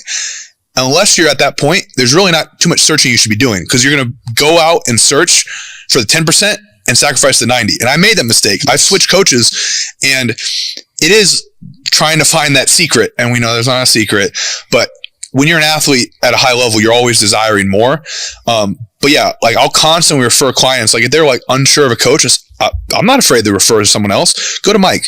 He's been doing this longer than me, and he's boiled it down to the basics. Now, will it always be optimal, whatever optimal is? Maybe there's a couple things he could have thrown in and made it better. And then also, maybe because he didn't throw those in, you were healthier longer. And he games on that a lot. And I think that's why he's one of, if not the best coach in Strongman, is because he's boiled it down to the basics. And I'm still working at doing that, because I still get caught up in the shiny things and the new warm-up drills and the rehab stuff. But I think that's my personality is different. I'm seeking that 1%. So I do rein that in for my clients. But for me personally, as an athlete, I do have to digest other coaches' content, because there might be something I'm missing. or I feel that I'm missing. So, well, I also think that with you expanding the business and the coaching that you're doing, being attracted to the shiny things is a good thing because your clients will ask you about those. Right. So if you're completely ignorant to that, then you're not keeping up with your field and you're not going to be able to give them the best answer. Granted, most shiny things never work, right? They never, throughout history, most never work, but maybe one does. Maybe one can be a game changer for whatever that person is, but you don't know. You need to at least know enough to be able to say, oh, okay, you've been around a while. Okay, I've seen this. This is not the first time this has come through. And it goes in that, it waves around. Yeah, I've seen this come through 3 times before. But either way, you can acknowledge that that's what it is and then reinforce. Let's get back to what you really need to work on. Right. Because most of the time that shiny thing's not what they need to work on. It's the basic stuff, right? I would say with most top level strength athletes, no matter what you do throughout your training, you know the answer, but you may not be able to find it in yourself. Oh, yeah. And it needs a conversation with somebody else to be able to let you talk it through. Or turn the noise off. There's too much noise. Like when you have a coach, they're turning the knobs of the other things down enough for you to hear the thing you need to listen to. And how many times have you been talking to somebody about training, one of your clients about training, then all of a sudden you realize, that's what I should be doing. When I have a client that hits, someone just hit like a 40 pound log PR, been training. I had a consultation with them first and they became a client of mine. And I said, man, I should run this program. That's what I said. I should run this program. Yeah. And he said, no, that's what happens. Like you think of all these things and then take someone else to kind of, and so it's cool because even he knows that he's smart enough to do a program. But whatever I'm doing for him, turning down the other noises, giving him exact things to focus on is helping him. And then ironically, I'm in his same spot because I feel the same way as an athlete still. When it comes to shiny things, on the drive here, I was re-listening to your podcast about Westside about Tendo units because that's kind of gone in and out of velocity-based training. And it's more of a track and field thing. And you were talking about the form going down. And I was just trying to think like, I bought one of those. So I got to justify why I have it now because otherwise I'm an idiot. It's not good for me on deadlift all the time because my form will change and deadlift can be slow and you still get it. But when you look at like track and field, they use it for things that are like not competition oriented, right? Like they're a thrower and their clean form can deteriorate a little bit, but their speed is high. That's going to transfer over to throwing. So when I look at Strongman, it's like I do incline bench and for circus dumbbell, I personally felt that the speed of my incline bench against bands is kind of applicable to the circus dumbbell. And I need to look like I'm throwing it. So my form breaks down a little differently, or maybe it's not the best bench technique, but I'm not using maximal weights. So I'm probably not going to tear things. And also I'm pretty mobile. But like if I was trying to bench the most, it would not be the intelligent thing to do. So those shiny things could have their place a little bit more in strongman because we're such a weird sport. But for powerlifting, there's a reason why you guys threw out the back door. It's just like, but it could have its place. Let's put it may have had its place had we never seen the numbers. Yes, if it was behind a curtain, he'll say Lily saw the numbers, right? And then he's able to he wrote it down and he never told you about it. Yeah, then he's able to say after 6 sets, hey, look, shut it down. Right. Force is too low. But a good coach sees that intuitively. Yes. Like a tennis, there's some book about, I don't watch that sport, but there's a coach that was able to tell something about the speed or I don't know what the metric was, but they had like some type of computer and he was able to like pick off the serve or something because when you've been doing it so long, like just like Justin Harris, you could run those guys through a bod pod or a DEXA scan. I guarantee you he's going to be pretty close. He's going to know because he's seen so many check-in photos. To this point, he can be, oh yeah, done. And so you're verifying your intuition. So maybe for a newer athlete, better, but the newer athlete also can't focus on numbers. They got to focus on other things. So it's one of those things where it's a shiny thing that has its place and it's in the toolbox, but it might not be the hammer. It's a specialty tool. Yeah. And there's as things evolve, there is more and more technology that is actually fucking awesome to be able to. Absolutely. I'm not knocking to implement that. It's cool to implement. But for most, it still is going to come down to the application of the basic shit. Right. And sometimes that basic stuff gets sacrificed, for the exercise of the quarter. I don't want to say day because usually one exercise will go on Instagram and last for a couple months. And what's the one now? Zerchers is it now? I haven't paid attention. It's not bad. It's just, we actually had a sumo deadlift in the last show, and I actually love sumo deadlift. I'm probably going to get banned from Strongman now, but are you allowed to do that? In this show, as part of the medley, they wanted to kind of like be, I don't want to say I don't know. They wanted to go against the norm. They wanted to be different. It was in a medley. It was really a technicality. Everybody got the sumo deadlift. It would have been better if it was heavy enough to where, okay, I thought somebody's adductor was going to pull. When you take a bunch of strongmen that don't get in that, right? Yeah. Isn't that the first thing you're thinking? We were on a slope parking lot, minimal warm up. 10 minutes was the last event. We're not primed like a powerlifter in the warm up room. Even in the worst warm-up room, I'm like, man, someone's adductor is going to go. I'm doing Cossack squats. I'm doing Copenhagens. I'm conditioning my adductors, and everybody, no one gets hurt. I was like blown away. But no, I am very open-minded to every tool. Like even, I know like ice baths, they rotate in and out, and people are like, oh, it's not good for hypertrophy, but maybe it's good for nervous system.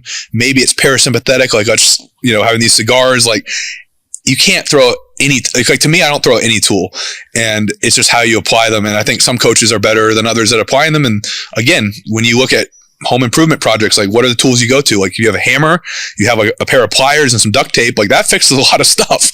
Oh yeah. Those are the core things. You don't get like a specialty tool until you're doing that one project and you get it. And then you put it back in the toolbox. It's there for years. Never use it again. Or never use it again if it's one thing. Or then you just call the plumber because you realize you spent too much money on that. And you're like, I'm never dealing with that crap again. Yeah, exactly. I'm going to take another piss real quick. Then I want to get into some of these quotes that you have in this stuff that you sent me. Oh, here. yeah. So those are good ones. So another break. I want to let you guys know that we just had a limited edition drop on the website last week of new items that sweatshirt, flannel, t-shirts, shorts. Basically, the limited edition items are the items that directly support the Table Talk podcast. So if you go to elitefts.com/limited edition, or actually just the link in the description, you can find the limited edition items that we have now, which there's the one that I like the best is the shit suck good great, which is all emojis. The designs I always like the best, right? They're the ones that don't sell for shit, but they're the ones that I want to wear that I like the best. And there's the cigar one as well. And they're all there on the screen for you guys to be able to see. So if you go to elitefts.com/limited edition, the other thing that directly helps support the podcast that I haven't talked that much about is the Table Talk crew. The Table Talk crew is extra edition episodes that go out once a month. The content of those episodes are AMA related, question related, that come from the Table Talk Discord group, which is also part of being in the crew. When you're in the crew, there's dozens of ebooks that are in there. There's every seminar that we've ever done is put on there. There's courses that are put on there. There's series that have put on there. The original YouTube channel that we had for many years, before we migrated to the newer one, all that old content is on there. There's discussion groups for just general training, fitness, life, nutrition, basically everything that you can think of is on. So just go look at what that is, or better than that, just go to the description, click on join the crew. That helps directly support the podcast, which is how we're able to keep this thing rolling. Getting back into this, I have these quotes I want to get into, but something hit me while I was in the bathroom. That when you were talking about training people in person, you were doing so at the Y. Was that the same Y that threw you out? So they were like what's the word? That was a branch of, so that branch actually went out a bit. Well, the YMCA isn't doing too good. That kind of is fading, especially now that everybody trains for real. It's a wellness facility or whatever they call it. But no, it was the same First Coast YMCA. So it was kind of funny. I worked there. I didn't work there very long. I think I worked there for only a year out of college. Then the most recent time I trained General Pop was where I live in Jacksonville, and it was a studio gym. I kind of did small groups, but what I did was I programmed for them in like 4-week blocks. Basically gave them a piece of paper. This is what you're supposed to do.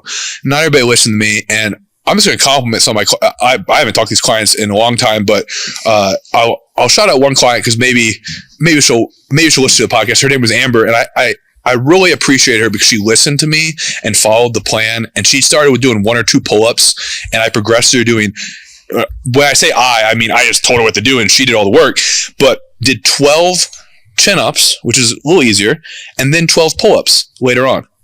A female. General pop. Doesn't play a sport, doing it for wellness. And that felt really good because I think female clients listen more. Ego is not as high. I saw the same and thing. I love breaking down that barrier because I see the weight room is for everyone, right? And and being a teenager that wasn't able to, you know, being kicked out and being treated differently. If you're a female and you're intimidated by weights and you have to go to that, you know, this gym was more sheltered, right? There's only going to be 12 people in the room at a time. Yeah. If you look like an idiot, only 11 other people know, and I'm not going to judge you. So at most 11 people are judging you. Not like in a big gym where everybody's looking at you. You look like an idiot. But yeah, it was really nice training general pop. I learned a lot of lessons, a lot of cues. I learned how to make the program more applicable to the holistic approach. I still do that. You know, access to strongman equipment is not for everyone. Not everybody has the same stuff. Not everybody has the same lifestyle. You know, if you got kids, like I don't have kids, but like I grew up in a family with a bunch of brothers. Like I know, like if my parents did strongman, they wouldn't been able to do it like 4 days a week, go to a strongman gym. They, you know, so when I look at coaching, I kind of look at it as a holistic approach and I say, okay, what's your access like? How much do you want to dedicate to it? How long do the workouts have to be? And I try to build it to them. And if they give me feedback, sometimes what they want is not optimal. They want to do some arm work. Okay, I'll give you a little bit. I'll pick the safest thing to do with strongman because, you know, bicep stress is high, but I'm not going to be ignorant to the other needs of the person. And I think creating that relationship where they can comfortably come to you and give feedback without feeling like they're being judged is really good. But yeah, General Pop taught me a lot of lessons in working with people. I didn't get to work with high level athletes, but then I also got to apply principles that I took from being a high level athlete to General Pop. So it worked both ways. And I think a lot of online coaches would say that General Pop did help them a lot for online. Online has a lot of other challenges. Obviously, you're not in person. You can't, you know, give feedback as quick. So you have a delayed response. But if you are able to do both, and eventually I might cut it at some point, if I had access to a gym where I could do it easily, you know, obviously you update stuff online in the convenience of your own home. I would train more clients in person because there's a lot of gratification almost instantly when you see someone do a crappy rep, give them a cue, come back and they get it. And when you take someone, you know, I have novice athletes and they send me a picture or they tell me something, or that, like I just had somebody tell me, you know, they brought down their blood pressure and their wife lost 9 pounds and he's just doing nutrition with me.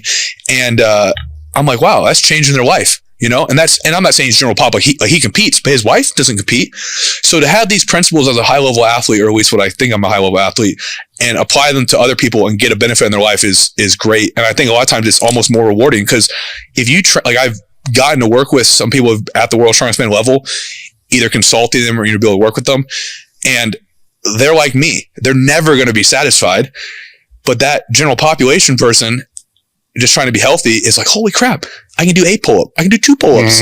And when you're a female, being able to do a pull-up is like badass.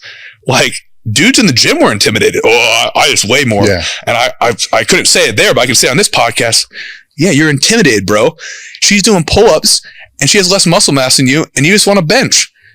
So yeah, I love that experience. And even though it would have been nice to like get into just train athletes like right away, I wouldn't change that course of how I was a coach. That it did mold me in yeah, my look on that's going to be the same, but it's biased because I did it for 8 years or whatever it was. So it's obviously a biased view that's on that because you're working with people who completely different backgrounds, completely different communication skills, and very, very, very, very low skill level, and, you know, fitness levels are horrid, you know, so you can make bigger, more profound differences, right, you know, in their lives per se, but it's still a mind thing because you want to instill these habits in them that they're going to maintain, right, you know, forever, you know, and that's sometimes where I don't know, like looking back, like how many of the clients did I have back then that are still training now? Because when it was Gen Pop, a lot of the times they become dependent, like they won't work out unless the trainer, you know,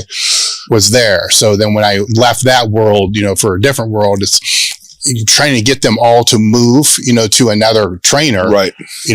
Just out of fear for them that they'll just quit training. Right. And that could have been a piece I just didn't figure out, even after doing it a decade, how to. Well, you're almost trying to coach yourself out of the job. Yeah. You're trying to give them the resources, and this industry sometimes, I don't know what the word is, like where they're trying to keep people Retention, but also just like keep them trapped in needing coaching. And I don't ever want that. I rather like retention is obviously a metric we all want to track, sure, but I don't want to have 100% retention, because that means that no one was able to go on and do it on their own ever. Yes. And if someone comes to me and say, Andrew, like, I want to try something different, and I see this all the time. I actually have people come back to me after taking a period of training by themselves, just because they want to explore, and that's fine. And imagine if I'm that coach that, well, if you come back, I'm not going to accept you. No, I will give you a little bit of priority because I know you, so I don't have to have that learning curve. Yeah. But you give me like 4 weeks heads up. If I have an opening, you're the first one. Because I'd rather work with you because you are able to understand that I offer you something different, and you're also able to understand that I'll let you go on your own, and I'm not like intimidated by another coach, another trainer. I advertise for other coaches just as much. I already mentioned mine on this podcast. Like, I think that's I have insecurities, but that's not an insecurity I have, because I'm not the best at everything. And so if you can find something better, do it, because you're the customer, and that's what you're searching for. And I'm sure in business you're the same way. Like, if you don't provide the best product and someone else does, you're either not going to sell that product, or you're going to find a way to make your product better. And then when it's better and you're competing, that person's going to come back because now you're the best. Yeah. So, it's capitalism. That's how it's supposed to work, right? yeah, exactly. I mean, it is. I mean, if you have a shit product, then you need to raise the game of what that is, right, or the service, or whatever it is. Product, price, service. There's different variables you can play from there. The one quote, I'm going to go with the one on your shirt because there's 3 of them, but the one on your shirt, the first one is the never, never quit. So what's the story with that? So it sounds like it's a double negative, and I guess it is, but it's supposed to have a quote. It doesn't look good with a quote on a shirt. So my parents got my brother Dan and I these 2 posters. I don't even think he remembers his, because his was actually this poster. It was never, never quit. It's a background on my phone. It's a football player. His hands are all taped up. It's got the blood and the dirt. He's holding his helmet. It just says never, never quit. The other poster was actually the one I got, and it was, I need to buy this one as well. I've already purchased this original poster again. But the other one was like 10 ways to try harder or something. And it was like, try, and then again, and then try again a different way. And it just was like repetitive and try again, but continually finding a different way to do it until you solve the problem. So as a kid, you don't want to get the poster, just words. So that's one I got. And my brother got the cool poster, the football player. But, I don't know why it was so, I don't know why it stuck with me so much, but I had it in the home gym with my parents for a while. I think what happened is it fell off wherever it was hanging. It eventually got thrown away. It had holes in it from like weights dropping against it or being bumped into or whatever. But yeah, it's just I guess it was instilled in me to like keep trying to solve the problem. And then when I played football, like, I don't want people to think I was a good football player. I wasn't. But like, when you suck at something, you have to find some way to get better. And that for me was hustling back to the line or the huddle. You get a lot in sports, and I guess in life too, when you just hustle. And I'm not mean like hustle, like the hustle people use in business. But I mean like just hustling and like being faster than people, being there first, getting up faster and showing intent. Like, coaches look at that. Like, my clients that check in faster, the ones that give me more feedback, they get a bias from me. The ones that are doing all the small things or sending me videos where they train in the rain.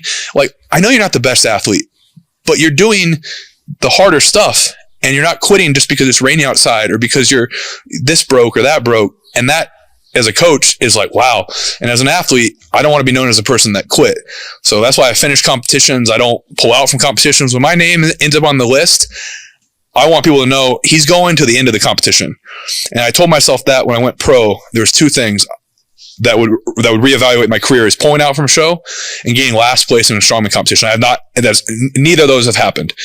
And I think that's just the pride I have with my name, and also just what I see as being an athlete is good athletes don't pull. I mean, Kobe Bryant talked about it, right? Like, he wanted to please his fans. Like, I'm not saying I have a bunch of fans, but like, there's just some, I don't know, it's just pride of being an athlete. Like, you just don't quit.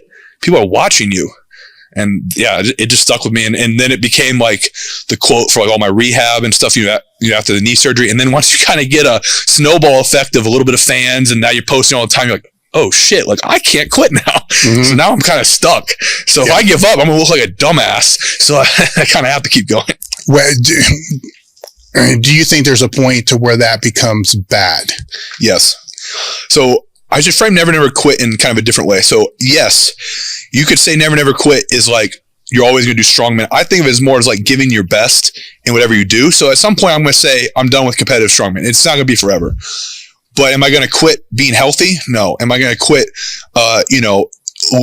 giving the best of my potential in whatever area I choose it in? I'm getting to points in my life where I'm going to have to transition into having a family, obviously running my business better, other growth, able to support my family members, able to support my mom, things like that. So, and even like all the mental health stuff, like, I have mental health issues, like not quitting there, like it transcends strongman. It's just, that's where people see it. But never, never quit to me is just like giving your best and not giving up on yourself. And the thing that people see the most is going to be strongman. So I advertise it there, but I think people recognize that shirt means more. So I've had people, unfortunately I was not able to bring more to the podcast. I was going to give you a shirt, try to make you wear it on the podcast, but I just had more printed, but people buy them that unrelated to strongman. They are trying to get over cancer or trying to get over something else. And it's just something to remind them. It's a mantra. You're not going to quit. Mm-hmm. Never, never quit. At least not when it's hard. That's the caveat I would put with that, where you can move on to different things. Yes. But don't do it when it's hard.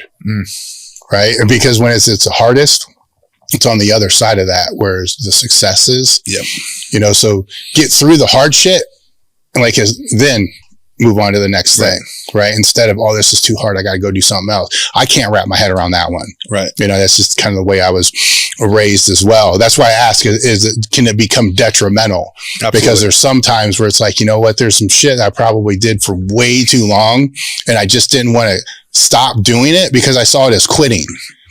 And it's a mind fuck. I probably should quit strongman in some ways when I got hurt because I recognized that as a point in my life where I didn't have like the personal side of my life and the business and where I was going all together. It was really only strongman was the only thing that was going well. I had a crap job. I was terrible in a relationship. I was just not a good person to be around. And before I went to that competition, it's funny how, I believe in God, but we all feel this, these moments in our lives are like a turning point. And I knew going to that competition that something was going to happen that day. If I qualified for World's Strongest Man, it justified me to continue, I don't want to say behavior, but my lifestyle to make it to that pinnacle of going to World's Strongest Man. If I didn't, maybe it's time to stop being a dumbass and living at home and having a crap job, not making enough money because you tried and you didn't get there. But then I got hurt and it kind of threw a curveball on it because if I quit when it was, like you said, when it's hard, if I quit right after injury, no one would be mad at me. It happens all the time. But to me, that was like, I'm quitting, but I'm quitting not on my own terms and I'm quitting when it's hard. So for me, coming back was being able to get back to my best. And I will say, I do have an urge to go back and do some heavyweight show at a high level because I feel like once I do that, it's on my own terms and then I can close that chapter completely. I've closed the 105 chapter. It's kind of closing this open chapter, maybe closing the high level strongman chapter. And then I can fully move on to business and family and other things. But yeah, but you're right. If things have gone differently, I didn't get hurt. Maybe at that point, I don't qualify. I say, Andrew, you got to change what you're doing. You've gotten through the hard part. You proved you're a good strongman, but you're just not cut out to be World's Strongest Man caliber, and that's okay. And move on. So I'd probably say that to other people too. I'd say that at some point you're going to come to a point in your life with whether it's strongman or a business or a relationship or whatever, and you have to be like, is this something I should continue putting my energy into, or should I step back and try something else? It's not quitting; it's putting your energy where it matters. I think it's when, if I don't know if I've ever said this before. If I could go back and, because I hate that, if I could go back and give my younger self advice, if I could go back and give my younger self advice to when I was 100% all in just with powerlifting and all that, and that was my identity, and I was trying to like wrap my head around, the later chapters of all that, I would have told myself that, I think a lot of times we get wrapped up in past memories Like, this is what it felt like to win World's Strongest Man. This is what it felt like to do this. And, up to that point, those were your best memories, where I would go back and tell myself a lot of your best memories are going to happen later. Right? Because we get caught up in what we're doing and what we've done to where we don't think of, those are still great memories for me. They're awesome fucking memories for me. But a lot of really cool memories happened after, and a lot of real cool memories for me are yet out there in the future that I don't know because they haven't happened yet. Right. So that gives a different perspective, kind of what that looks like. Cause I think for myself, I got wrapped up into trying to figure out how I could relive some of the previous things that I had, I'm guilty. And not pausing to think that there could be really cool things, there, which it's kind of fucking obvious, right? Because, all the ones that you've achieved, up to that point, including the last World's Strongest Man, were great fucking memories, really cool memories. And that happened after the 2014 one. Right. So it's so obvious, but yet sometimes we don't see the things that are right there in front. There's a great quote, and someone actually sent me this book when I was going through a hard time. It's Gorilla Mindset, and the quote is, your memories are not as real as your dreams. And what it means is, like, we misremember so many things that they're not even the true memory, but dreams are always real. So what we're pursuing what you're saying in the future. Yeah. So there is an element of, I could talk about books for hours too, but there's the book called Time Paradox, and it talks about how you can have like a positive or negative experience in the past or the present or the future. And we always hear about people talk about, being in the present. So we want to remember the past things positively, but we're in the present. And then in the future, we have to have a positive mindset as well. So we have to have a good balance. We have to be able to move between those things. But that quote is that the dreams are more important. Our memories are going to get skewed. Things I'm upset about from the past are probably not even really as factual as I think they are. It's all morphed. But yeah, I definitely agree the future is going to be better. And, I'm trying to focus on other things. Having a business. I look forward to the day my business is doing better. I'm going to have a family. Like, I'm sure having my first kid is going to beat, winning World's Strongest Man. And guess what? Almost a lot of the population has kids, but to me, it's going to be amazing. And so not everybody wins World's Strongest Man at whatever weight class. So it's going to be better than that. There was one other thing you said. I can't remember what, it's always live in the past. And it's tough because those highs are so high, but, I do try to remove some of that residue from the past. And it's really funny. A lot of good things happened to me in the last couple of months. I cleaned out my desk and I just burned a bunch of old stuff, old cards from people, like rules from a gym I got fired at, just like stuff. And it just like that physical act of burning it in my backyard at the house I just bought, which was a great accomplishment for me, which felt really good.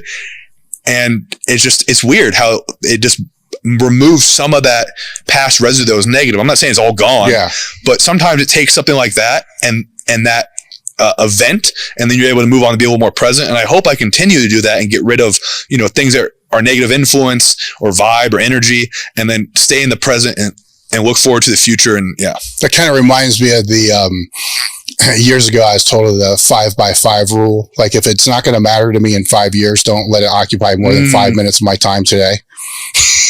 That's good. So it's just a different thought process. If something comes in, you're like, you're pissed, and like, okay, what's this going to matter in 5 years? I'm going to remember that because 5x5, I'm just thinking we're about to go train. That's why I remembered it. Because it's 5x5. That's solid. I should put that on a poster. The next quote is, don't call it a comeback. Man, I think that was just, everybody says it's a comeback. And to me, the second I got hurt, that's the comeback I think people are referring to. I never stopped. Like, before I'm sure we've all done dumb stuff around surgery. Like, you had, Travis Rogers on here, right? Mm-hmm. And so he's freaking doing stuff like 3 days after his surgery. I did an axle clean and strict press on one leg.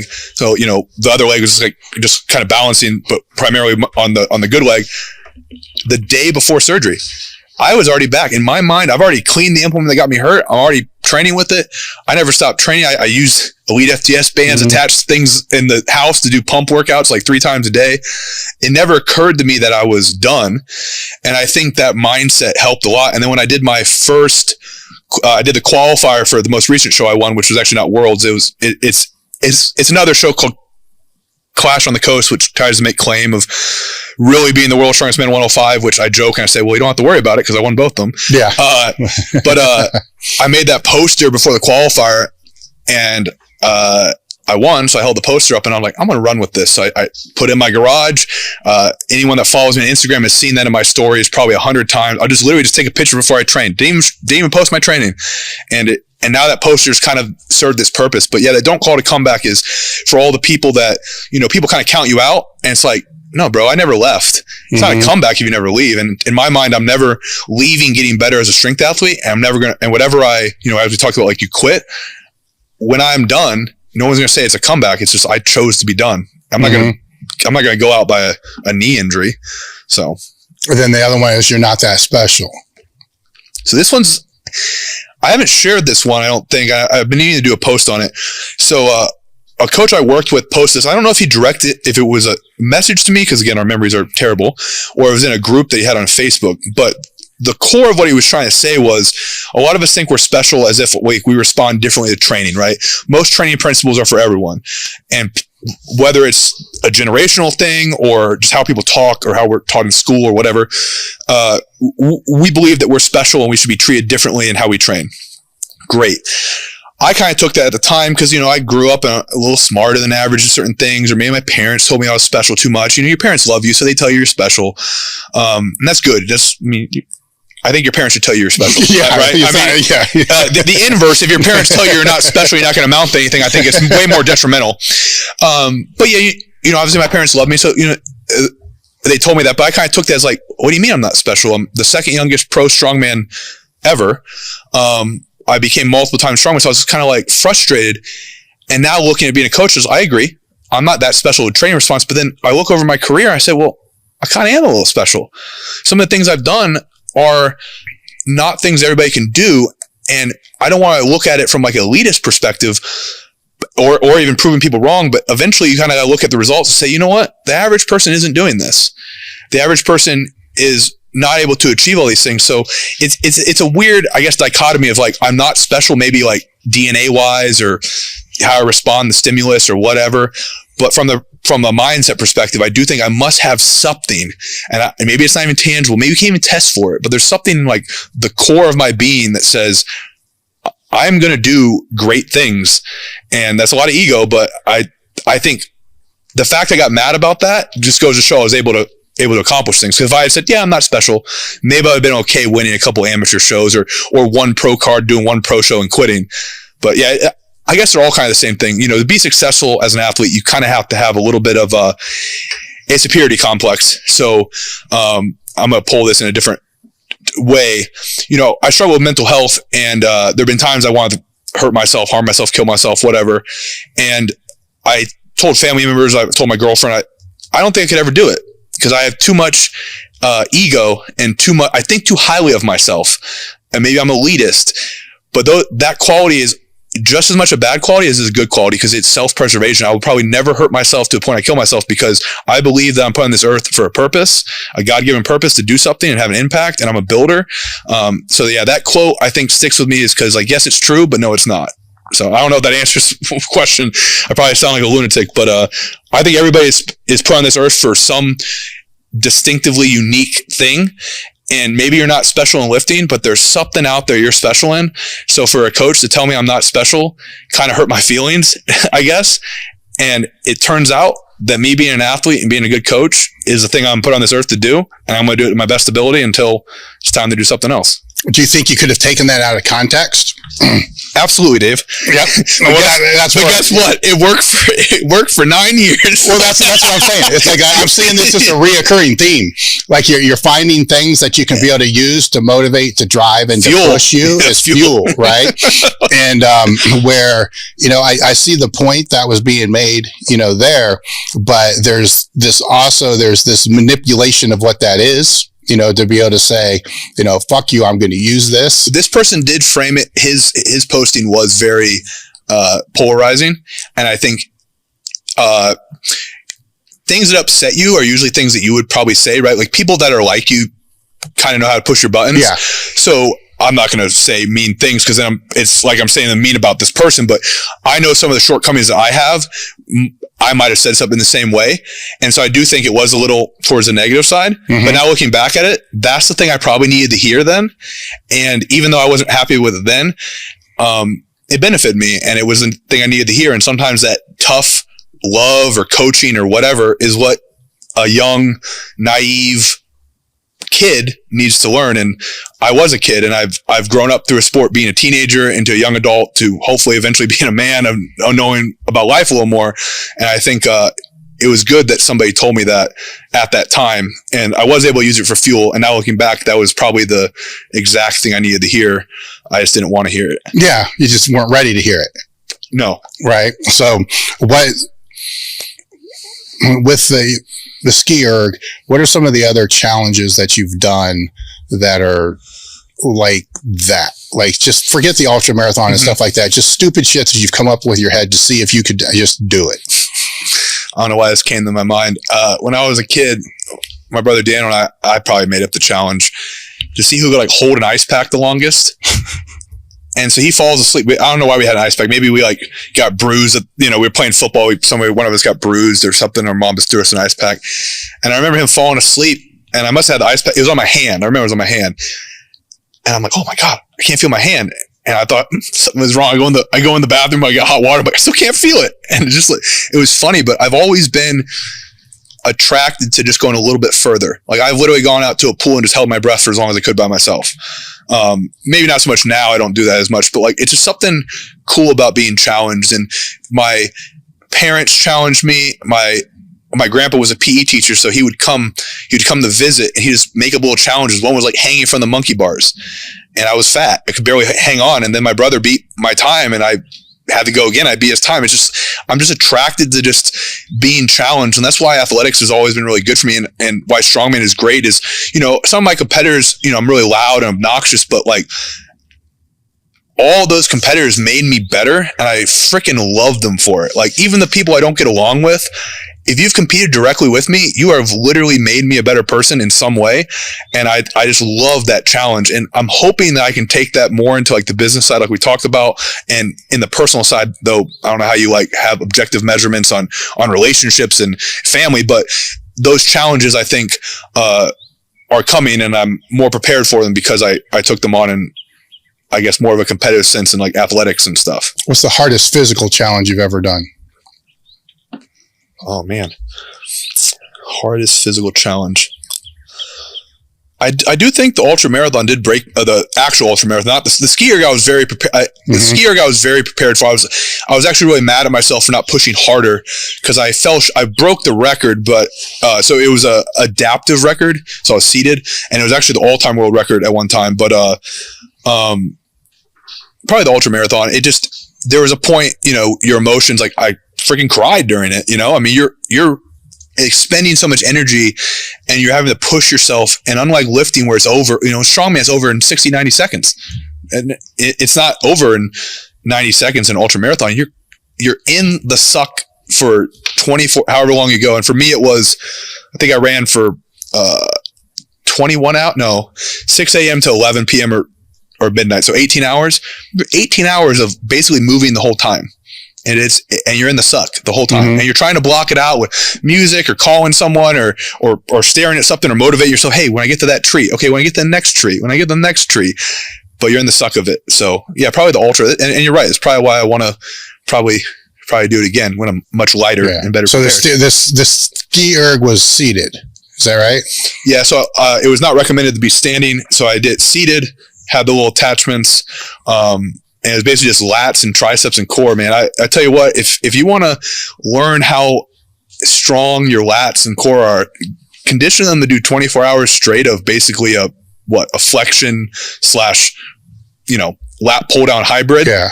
Oh, I'm only thinking about how chaffed your ass got. So, good. I'm glad we're bringing this on the podcast. So, Dave, I thought of everything. I put a towel there, so it absorbs the sweat. I changed my underwear in the middle. I put Gold Bond on. I put Body Glide under my armpits because, when you're big, you have your tricep against your lat.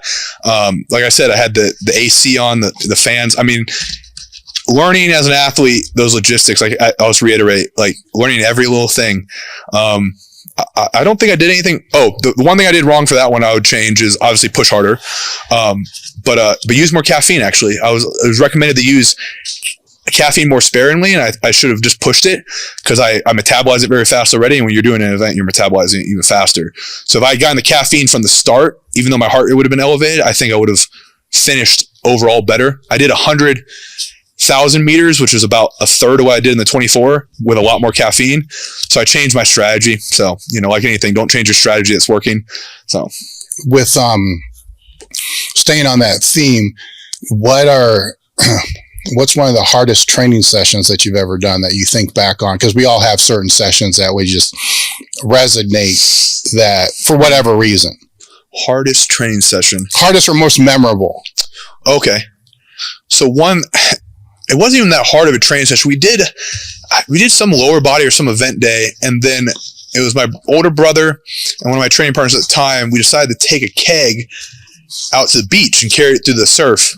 And his family was at a country club. They had a country club access, so we did it by his house. So we put the keg in my brother's like tiny little Saturn car and drove it out there. And we had to carry the keg probably, I don't even know, like maybe an eighth of a mile out to and then I remember my foot got cut by a shell in the surf. It was just dumb stuff. We just wanted to try it. And at the time, World's Strongest Man was at the beach carrying stuff through water. But yeah, it was just anything I could emulate that was like World's Strongest Man. I just wanted to feel like what it was like to be a strongman. I think it's just cool to imagine yourself being on TV, even when you're just training. But yeah, there were a couple times, 3 hour, 4 hour sessions, maybe train. There was, this is probably the best one. I'll finish on this one. Christmas, I load 400-pound stone for the first time. Actually, multiple Christmas sessions, I did amazing workouts. I load a 400-pound stone for the first time. But we had done a couple events before. We go inside, ate some food, and I'm like, I'm getting that 400-pound stone today. First time I ever attempted it. I loaded a 400-pound stone at 18 years old, so it would have been in 2010, I guess. And I was so pumped. 400-pound stone on a platform, and then my other training partner who wasn't there had to try it. He had to try it 10 times to get it the next time. He's older than me, stronger than me, but it felt so good. And then another Christmas, I did a block press, 300-pound block press, 305-pound block press. It was just something about a holiday with my brother, carved up on tons of food from the night before, and just loving training. I just love those holiday workouts because you can only train that when you have a home gym. Yeah, everything's closed, so it's just a really special. Those are just special moments, I think. Now, most of your training has been in a home gym, right? Yeah. So I trained almost up until I got my house in November of last year. I pretty much trained out my parents' garage, which I'm really blessed they allowed me to do that. It's hard for a parent to hear at 15 years old their kid wants to be World's Strongest Man level. I told my dad when I was 14 or 15 I was going to win World's Strongest Man. Around it came out of my mouth. I sound like an idiot. I actually knock people on that now because what are the odds, right? Mm-hmm. I think 2 105 ones count for one whole one, maybe. I don't know. We might have to do the math on that. Probably not. Yeah. So it started in my parents' garage with an $80 rack off of Craigslist. Still have it. I'm gonna give it to my kids. But then I trained in a gym went out of business by me, and it was really a poor gym owner. I'm not going to talk too much negativity about that because those problems can't be solved. But I had to train out of a storage unit. And I think those types of things, training in a hot garage, in a storage unit, outside in the street, even at my house now, I'm outside in the backyard, it just molds you and just really wanting it. And I think that's lost now. And I just love that I came up through that because there's so many times I go to competition and things aren't going how, it's not it's not the setup. And I'm like, just imagine it's the garage. You've hit it 100 degrees, closed garage door, 1 or 2 fans, no AC. You've hit records practically in the garage. Don't worry about it. And so those are things that the clients I had that train, I have a client that trains in a storage unit right now and he loves it. And I love watching his training videos. If you're watching this, Caleb, I freaking love your videos. Yeah, it's that grit, man. I just freaking love it. Well, I can see advantages with that, but I can see disadvantages too. Absolutely. So when you weigh those two out, would you say that there's more advantages to that? Well, actually, let's explain what the disadvantages would be. Yeah. So the disadvantage is, for me in Florida, is climate. And sweating a lot. I already have a high sweat rate. I think it affected me very negatively when I was prepping to try to qualify for World's Strongest Man. I did go to a lot of indoor facilities, but we didn't have a strongman. We still don't have a strongman gym where I live. I would say early on, get in that grit types, find out you love it. If you have a little bit of adversity as far as the training environment, heat, lack of equipment, that guarantees that you want to do the sport. And then once you have already done that, then obviously you want to pull and go towards, flat ground, good contest grade equipment. You're basically becoming more specialized, so you want less things to go wrong. But it builds that durability too. Like if you're training a street or like the yoke is wobbly, but then when you get to high level, you're really strong. And so one misstep could be the end of your career. So I feel like maybe say the first 2, 3, 4 years, it's okay to be in an adverse situation. Now you've made it to pro, go train in a better equipped gym where you control more variables to the point where you can really peak your ability, right? So you're in a position now where you can help the 14, 15, or 16-year-old kid that you used to be, with the strongman. And maybe some of your clients fit this. So rather than what I did earlier and say, if I could go back and tell myself, I don't want to say if you could go back and tell yourself, because it's a different situation, because you can actually tell other people who may be in the same position that you started through. What are you having them do that you didn't do or that you should have done? Probably think about life in general, a holistic thing, and just keeping their head on straight. I'm just going to shout out all my clients. I'm going to get through the whole list. So I have a client, Gabe. He came to me when I was at that previous gym, and you just see yourself in other people, and I see myself in him. So I gave him shoes to deadlift. I've helped him get equipment, whatever he needs. I mean, I want to support. I want to support people with my success anyways, but it's just special. And I see his determination. And this is a kid that worked at like a fast food chain job, and he used that money to pay for my coaching. 16 years old. And I'm not cheap.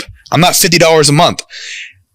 I knew what I had to do to become a strongman and buy every piece of equipment. So when I see that, it just I can't cry on the podcast, but I get emotional when I see his success. He did powerlifting meet, and he's he's watching all your YouTube videos. He's watching YouTube videos. He's sending me questions. I'm like, man, this is me reincarnated.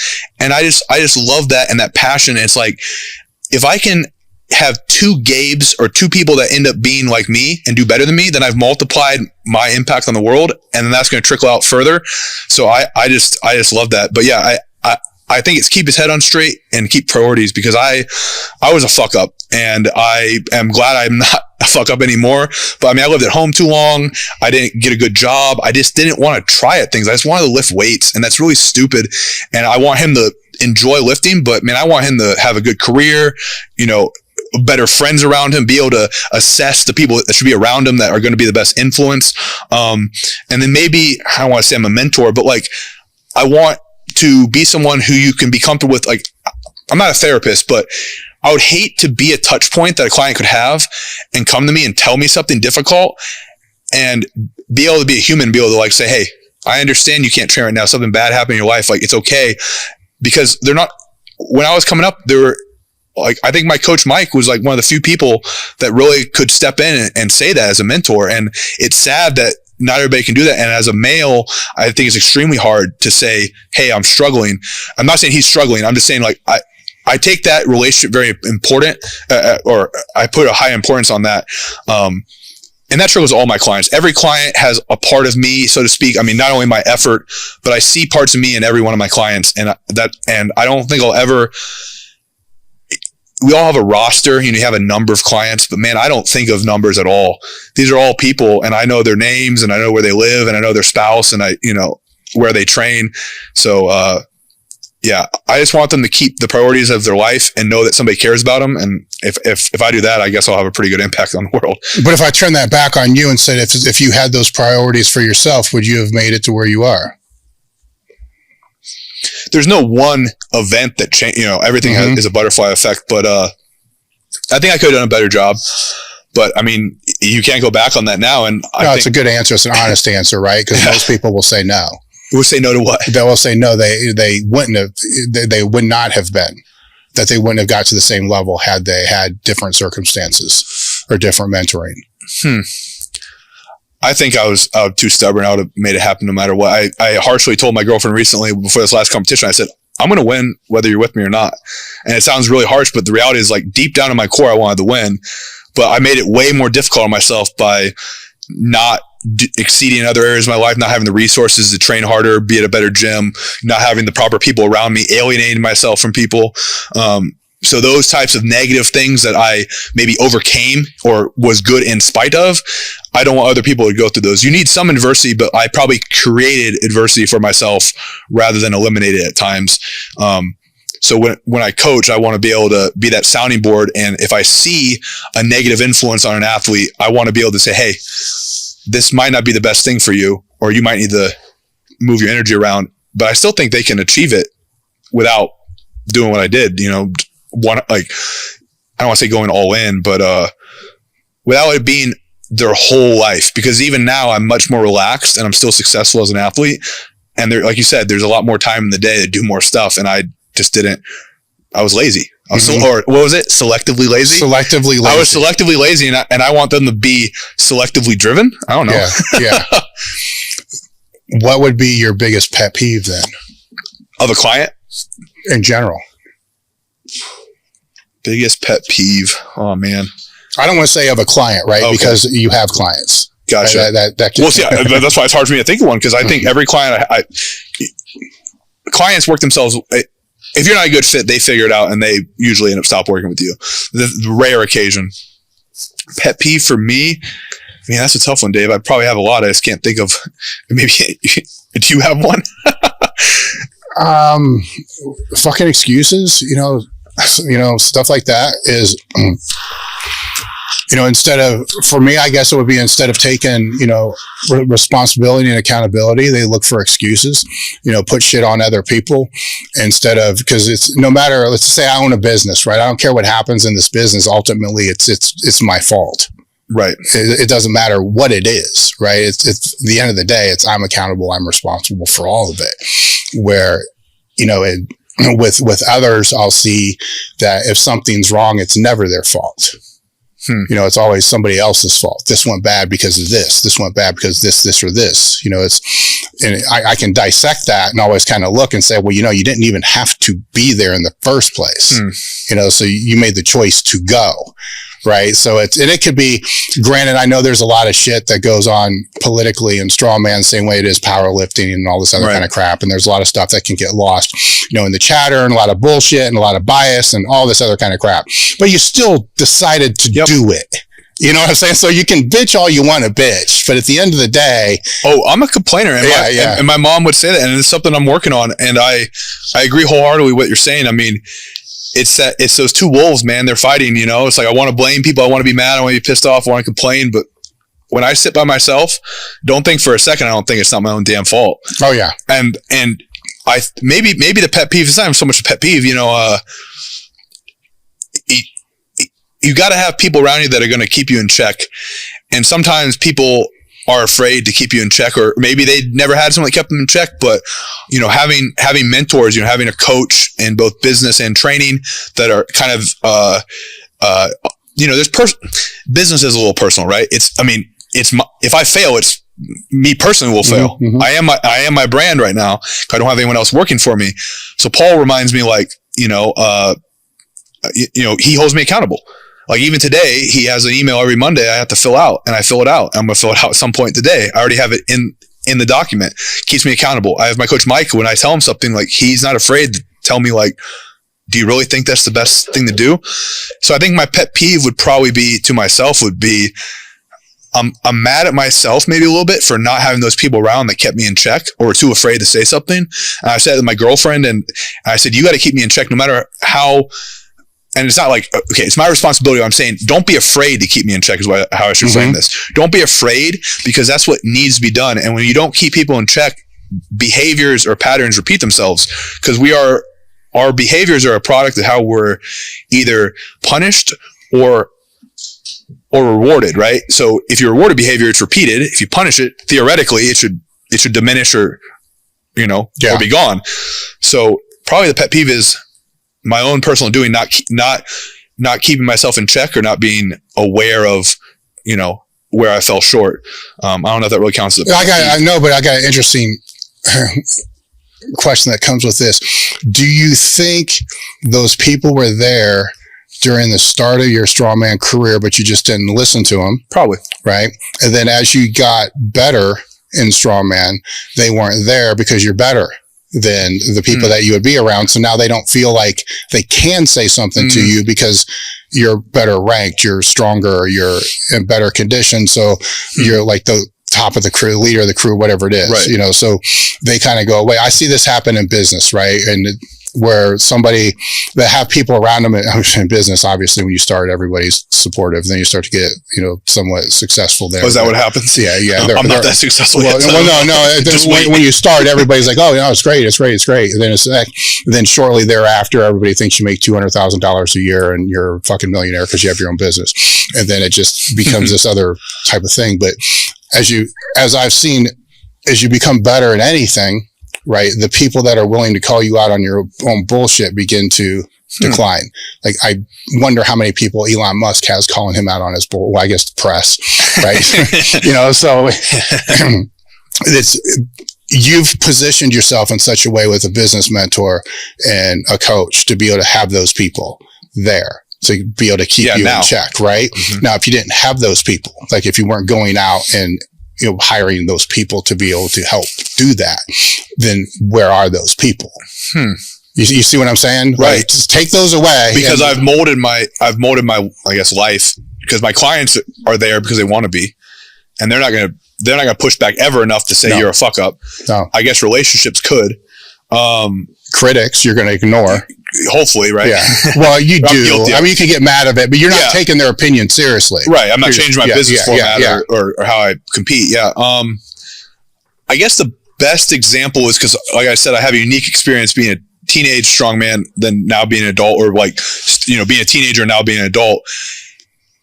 I probably had to ignore some of those people keeping me in check or keep me realistic. I'll use that word, because if I listened to too many of those people, I would have not seen my full potential. So I think that's kind of what happened is, I had adults that were saying certain things about me prioritizing strongman, or maybe you should do this or that.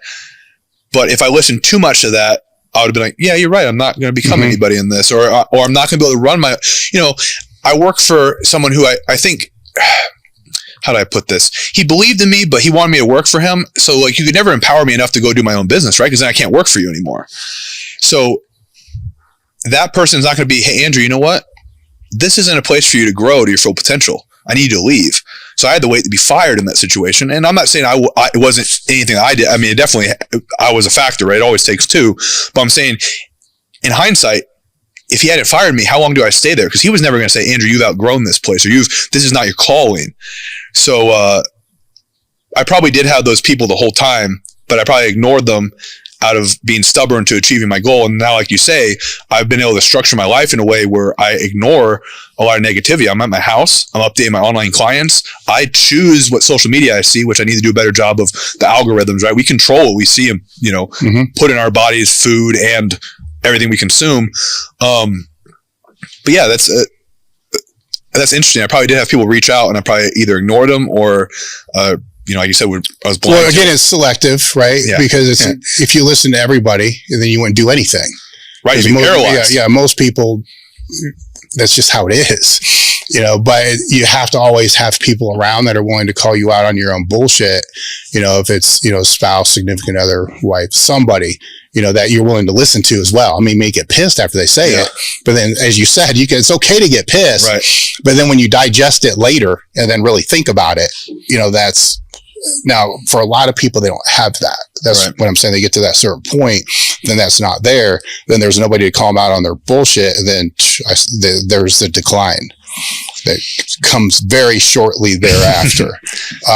This is kind of along the realms of mindset, mm-hmm. right? Which is a big, broad freaking category, right?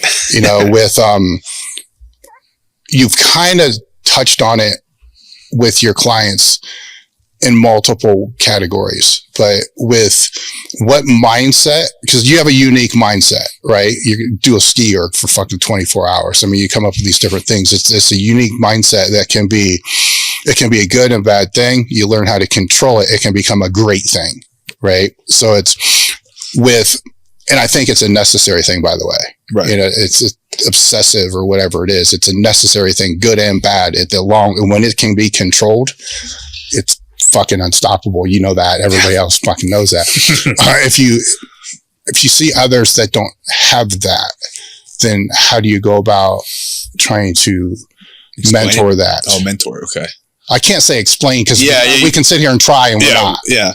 That's interesting. So I probably like you said, I can recognize when I see it, but what do I do when I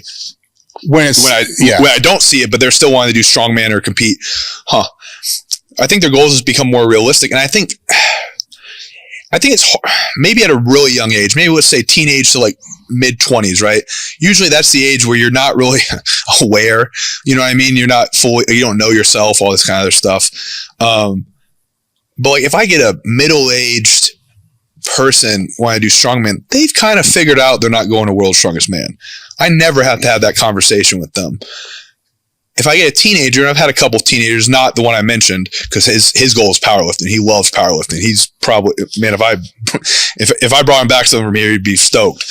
But I've had to tell him like, hey man, this is not very realistic, or like you have to focus on college, right? Because I see that unless you are literally me times 10, you're not gonna, because I've gotten close and I haven't gotten there. And I know what I had to do. Mm-hmm. And so unless you're willing to do that, plus obviously more, or do it better, or be built better, or have better genetics, and he doesn't, then yeah. But yeah, that doesn't come up too much, I think, because someone that can, I'm going to try to get out of the question by logic, because someone that is paying for my service has the resources, and therefore has probably gotten to some level in their life where they kind of know where they're at. You know, I'm not a budget coach. So if you're investing this much, you have more realistic goals than someone just hop in the sport in like 3 months. Right. But how I would address it with someone who doesn't have the mindset, man, I guess you just have to just keep testing them. Right. Like I'm sure tons of people want to come here and train, right? They find out you have a compound and like, oh, I want to come train them down the street. And what do? You give them like a hard sled workout and make them throw up. That person doesn't come back. You know, you have to make them do something really hard. I used to have a challenge where we carried a 200-pound sandbag around my parents' house for laps.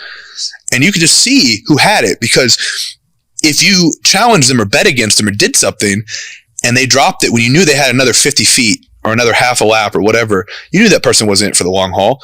And I think that identifies is when you put them in like those hard situations and how they respond to it. I think that's everything, right? Mm-hmm. I mean, I've never been in the military, but like, I'm sure that's how they figured it out pretty quick in the military, you know, and there's the whole book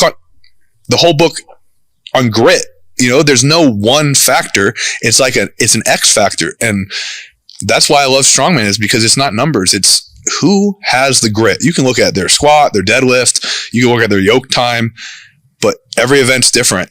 And you can look at all the numbers on the paper, and I'll tell you what, I have probably never been the guy on the numbers on the paper that's supposed to win the competition, but there must be some X factor, and I have it, and I can tell the competitors that have it, because when I go against I'm changing your question a little bit because it's more competitors, but when I walk into a room with all the athletes of most recent competition, I could tell.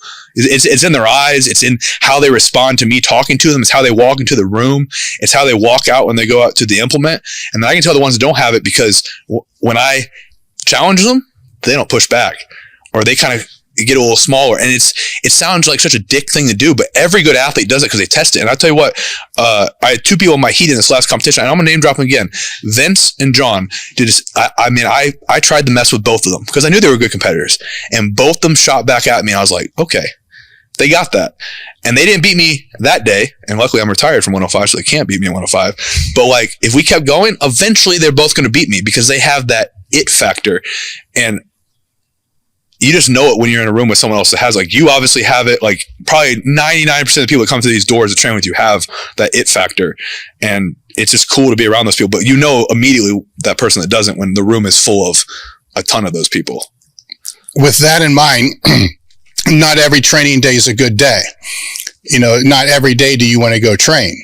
No. Right. So I just want to smoke cigars and go to the park with my dog. Yeah. Okay. So there becomes the battle, right? Because you have that factor, right?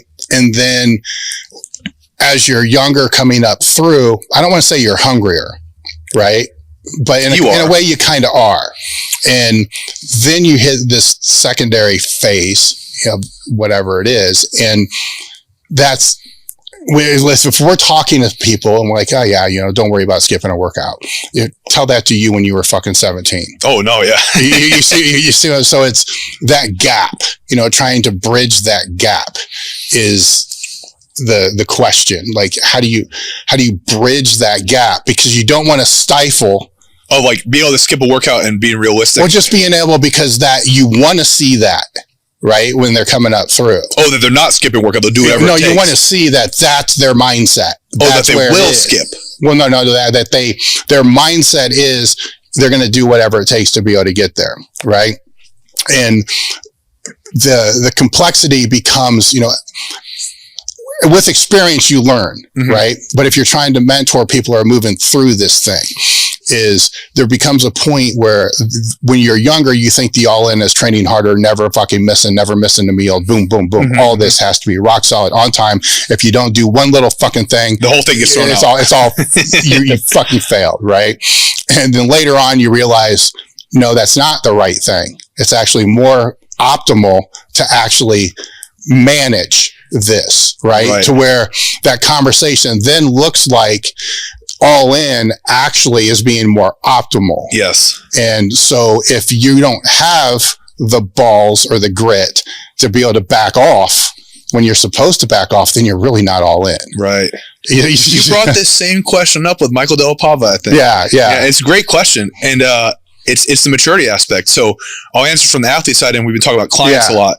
Athlete side, biggest thing I learned, you know, I'm starting to smoke cigars. We talked about it off the podcast, like just being able to chill and relax. And it's tough because there's that, I don't want to say I think, so a lot of people are like caught up in the past, like, you know, what they did in high school. Like, you know, I'm 30 now. So this would be the age where people start talking about their glory days, right? Maybe 30. I don't know. I've only been 30 this one time, so I don't know.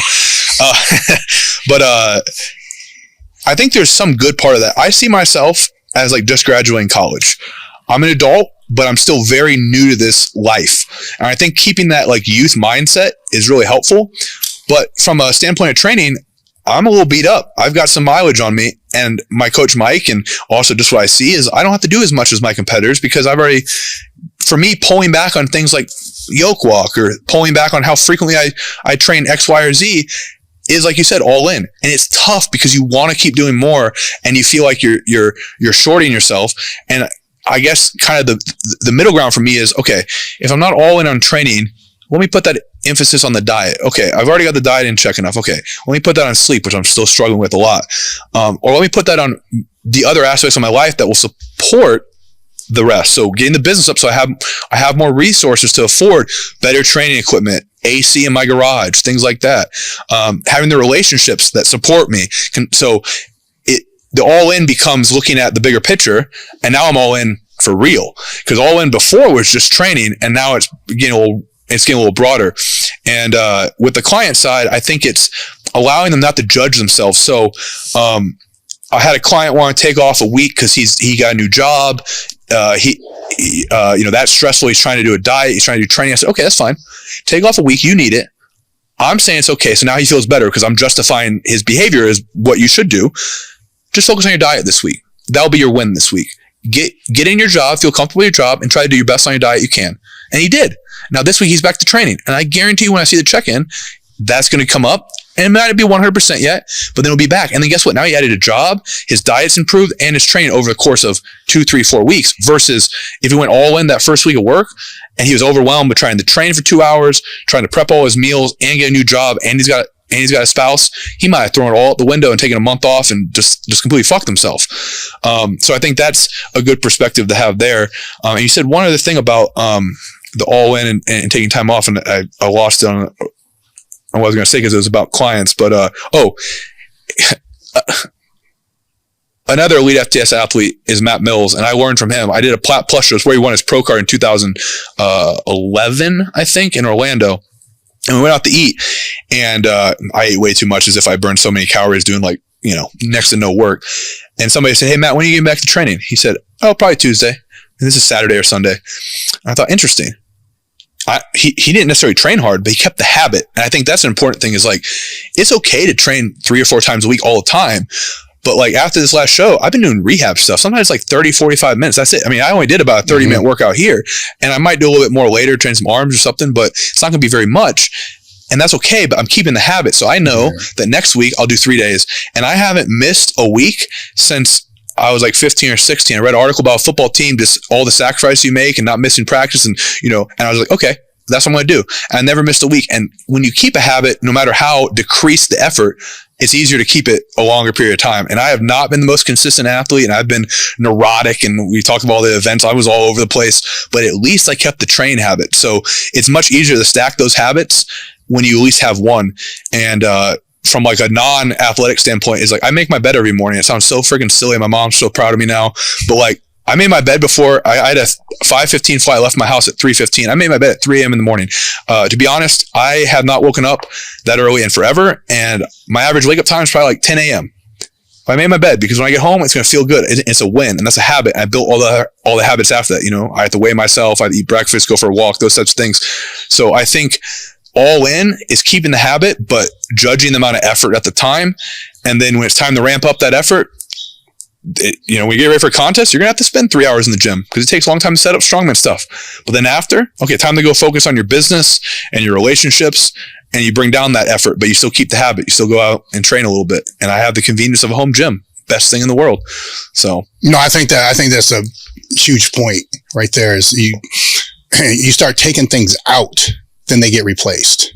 Right. It's all stacked, and you can just interchange those because you have a foundation of something. But if you never, I mean, we all wake up at some point in the day, right? I mean, if we woke up the day we're alive, but even just wake up the same time every day, that's a foundation of something, and you build from that. And every business, every athlete has some structure. I can't think of any athlete that had zero structure. Even the most neurotic athlete has at least one core thing they have to do every day, even if it's driving to the gym. Even at that time varies. They drive to the gym. Okay, eat your Rice Krispie bar in the car before you go to the gym. Okay, cool. Now you have intra workout or what? Or pre workout. So were there any questions you thought I was going to ask that I didn't ask, or any things that you not questions, any things you thought I was going to bring up I didn't bring up?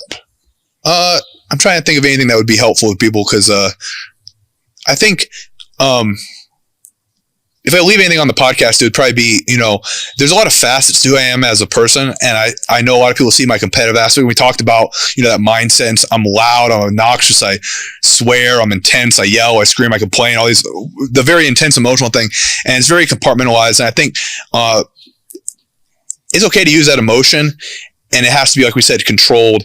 But, people are really multifaceted. And I love, I have a bunch of case studies. I have clients, and I love seeing their other hobbies and other things they're into and other passions. I mean, I love seeing even the the guy who's training, he's in a storage unit, but I see his post of his wife and his kids, he's a basketball coach. So that's really cool to see those other aspects and see their growth in other areas. So you can be a really uptight, explosive, emotional athlete, and that's okay. And there are times I think maybe I've gone a little too far, or maybe people don't like that personality, but I've worked really hard on not having that all the time, because when I was younger, I was that angry explosive. Like if I had a heart rate monitor, been up all the time, and now I'm more parasympathetic. I'm that person when it comes time to be that person. And like right now on the podcast with you, I'm chill. Like I'm enjoying this. I'm present. I'm not worried about other things. I think that's a maturity thing. And then I guess I have another thing to leave too is, I'm just very grateful. Sometimes like in the complaining or the intensity of competition, people think maybe I'm not as grateful because I'm pointing out problems, and maybe I have solutions, maybe I don't, and maybe I'll never get asked about my solutions or whatnot. But I'm very grateful, and even though I have an ego and I have pride, I'm very humbled by the fact I'm even doing this, because when you enter a sport like this sport, which is a long, it's a long game, right? You don't become a professional strongman in 1 year, and no one thinks that. I don't think even the most naive person does. We talked about growth, but like, I'm humbled to be here because I should have been beaten so many times. I should have lost so many times. There's so many people better than me. And so I'm just blessed to even be able to do this because, like I said, there's so many hurdles I overcame, and you write one thing here or there a little different. I don't achieve it. So while I'm cocky and I'm going to say I'm going to win, I'm going to walk in the room and be the badass or whatever, I know that God didn't give just me those gifts. He gave other people those gifts. And right now is my time, and that's great. And I'm working on giving that time to other people. That's why I retired. Like, cause I want other people to win. And like, some of the guys I beat in the last competition, I want them to win. I'll say right now, like the guy who got second place by half a point, he's going to win America's Strongest Man this year. I'm just going to put on the podcast. He's going to have to do it. So if Dan Hughes is listening, he's going to win America's Strongest Man. And the guy got third, I consider him a friend, and his name's Matt McKeegan. And I think he's going to go to OSG, and he's going to I'm going to say he's going to win OSG. So I'm going to give one to each of them. But like, I think that's the call right here. And like, yeah, I will beat them every time I compete against them. Every time. That's the athlete in me. The person and human in me, I know they're going to come up and they're going to be better than me. They're going to succeed me. And I'm going to be really happy about it because I'm humble, because even though it doesn't look like it, I know that God could give me other gifts or other opportunities and it not happen. And he gave me just the right amount of opportunities. And I'm just really blessed. And then I get to be at Elite FTS. I mean, printing off articles and I've been here before and it was surreal, but like I get to talk to you and like just all the articles I've read, like In the Void and, all the, you're going through like identity crisis of like having to leave powerlifting. And then everyone I've heard that's talked to you said like, you're just like the business guru and like, no, you just, and so to have opportunity to have your time here is just freaking amazing. So, I'm just really grateful. So I hope people, understand that like I'm an asshole in competition and I'll probably always be that way, but I've learned a lot from my mistakes from being a teenager to a young adult. And I would like to think that now as a grown person, I'm a much different person. And yes, I'm going to beat you every time I compete against you because that's my goal. Because if I thought anything else, I wouldn't be a competitor. Yes. But later on, we can have drinks. We can smoke a cigar. I'm probably not going to drink much anymore. I'm just going to smoke cigars and we can hang out. And I want you to win. And if there was a way everybody could win, that'd be great. But then we wouldn't have competition and we wouldn't drive each other to push for something. And I hope someone hangs my photo up or is pissed that I beat them. And I hope they work harder. And whether I'm competing or not, I hope they succeed what I left, because that's the whole point of sport is to push it. Yes. Under the same standards and stuff like that. But like, push the envelope. All right. Thank you for the compliments. I appreciate that. Yeah. I appreciate your time coming out and sitting down with me. It's been a great podcast. I got a great closing. We're done. Awesome. Thank you, Dave.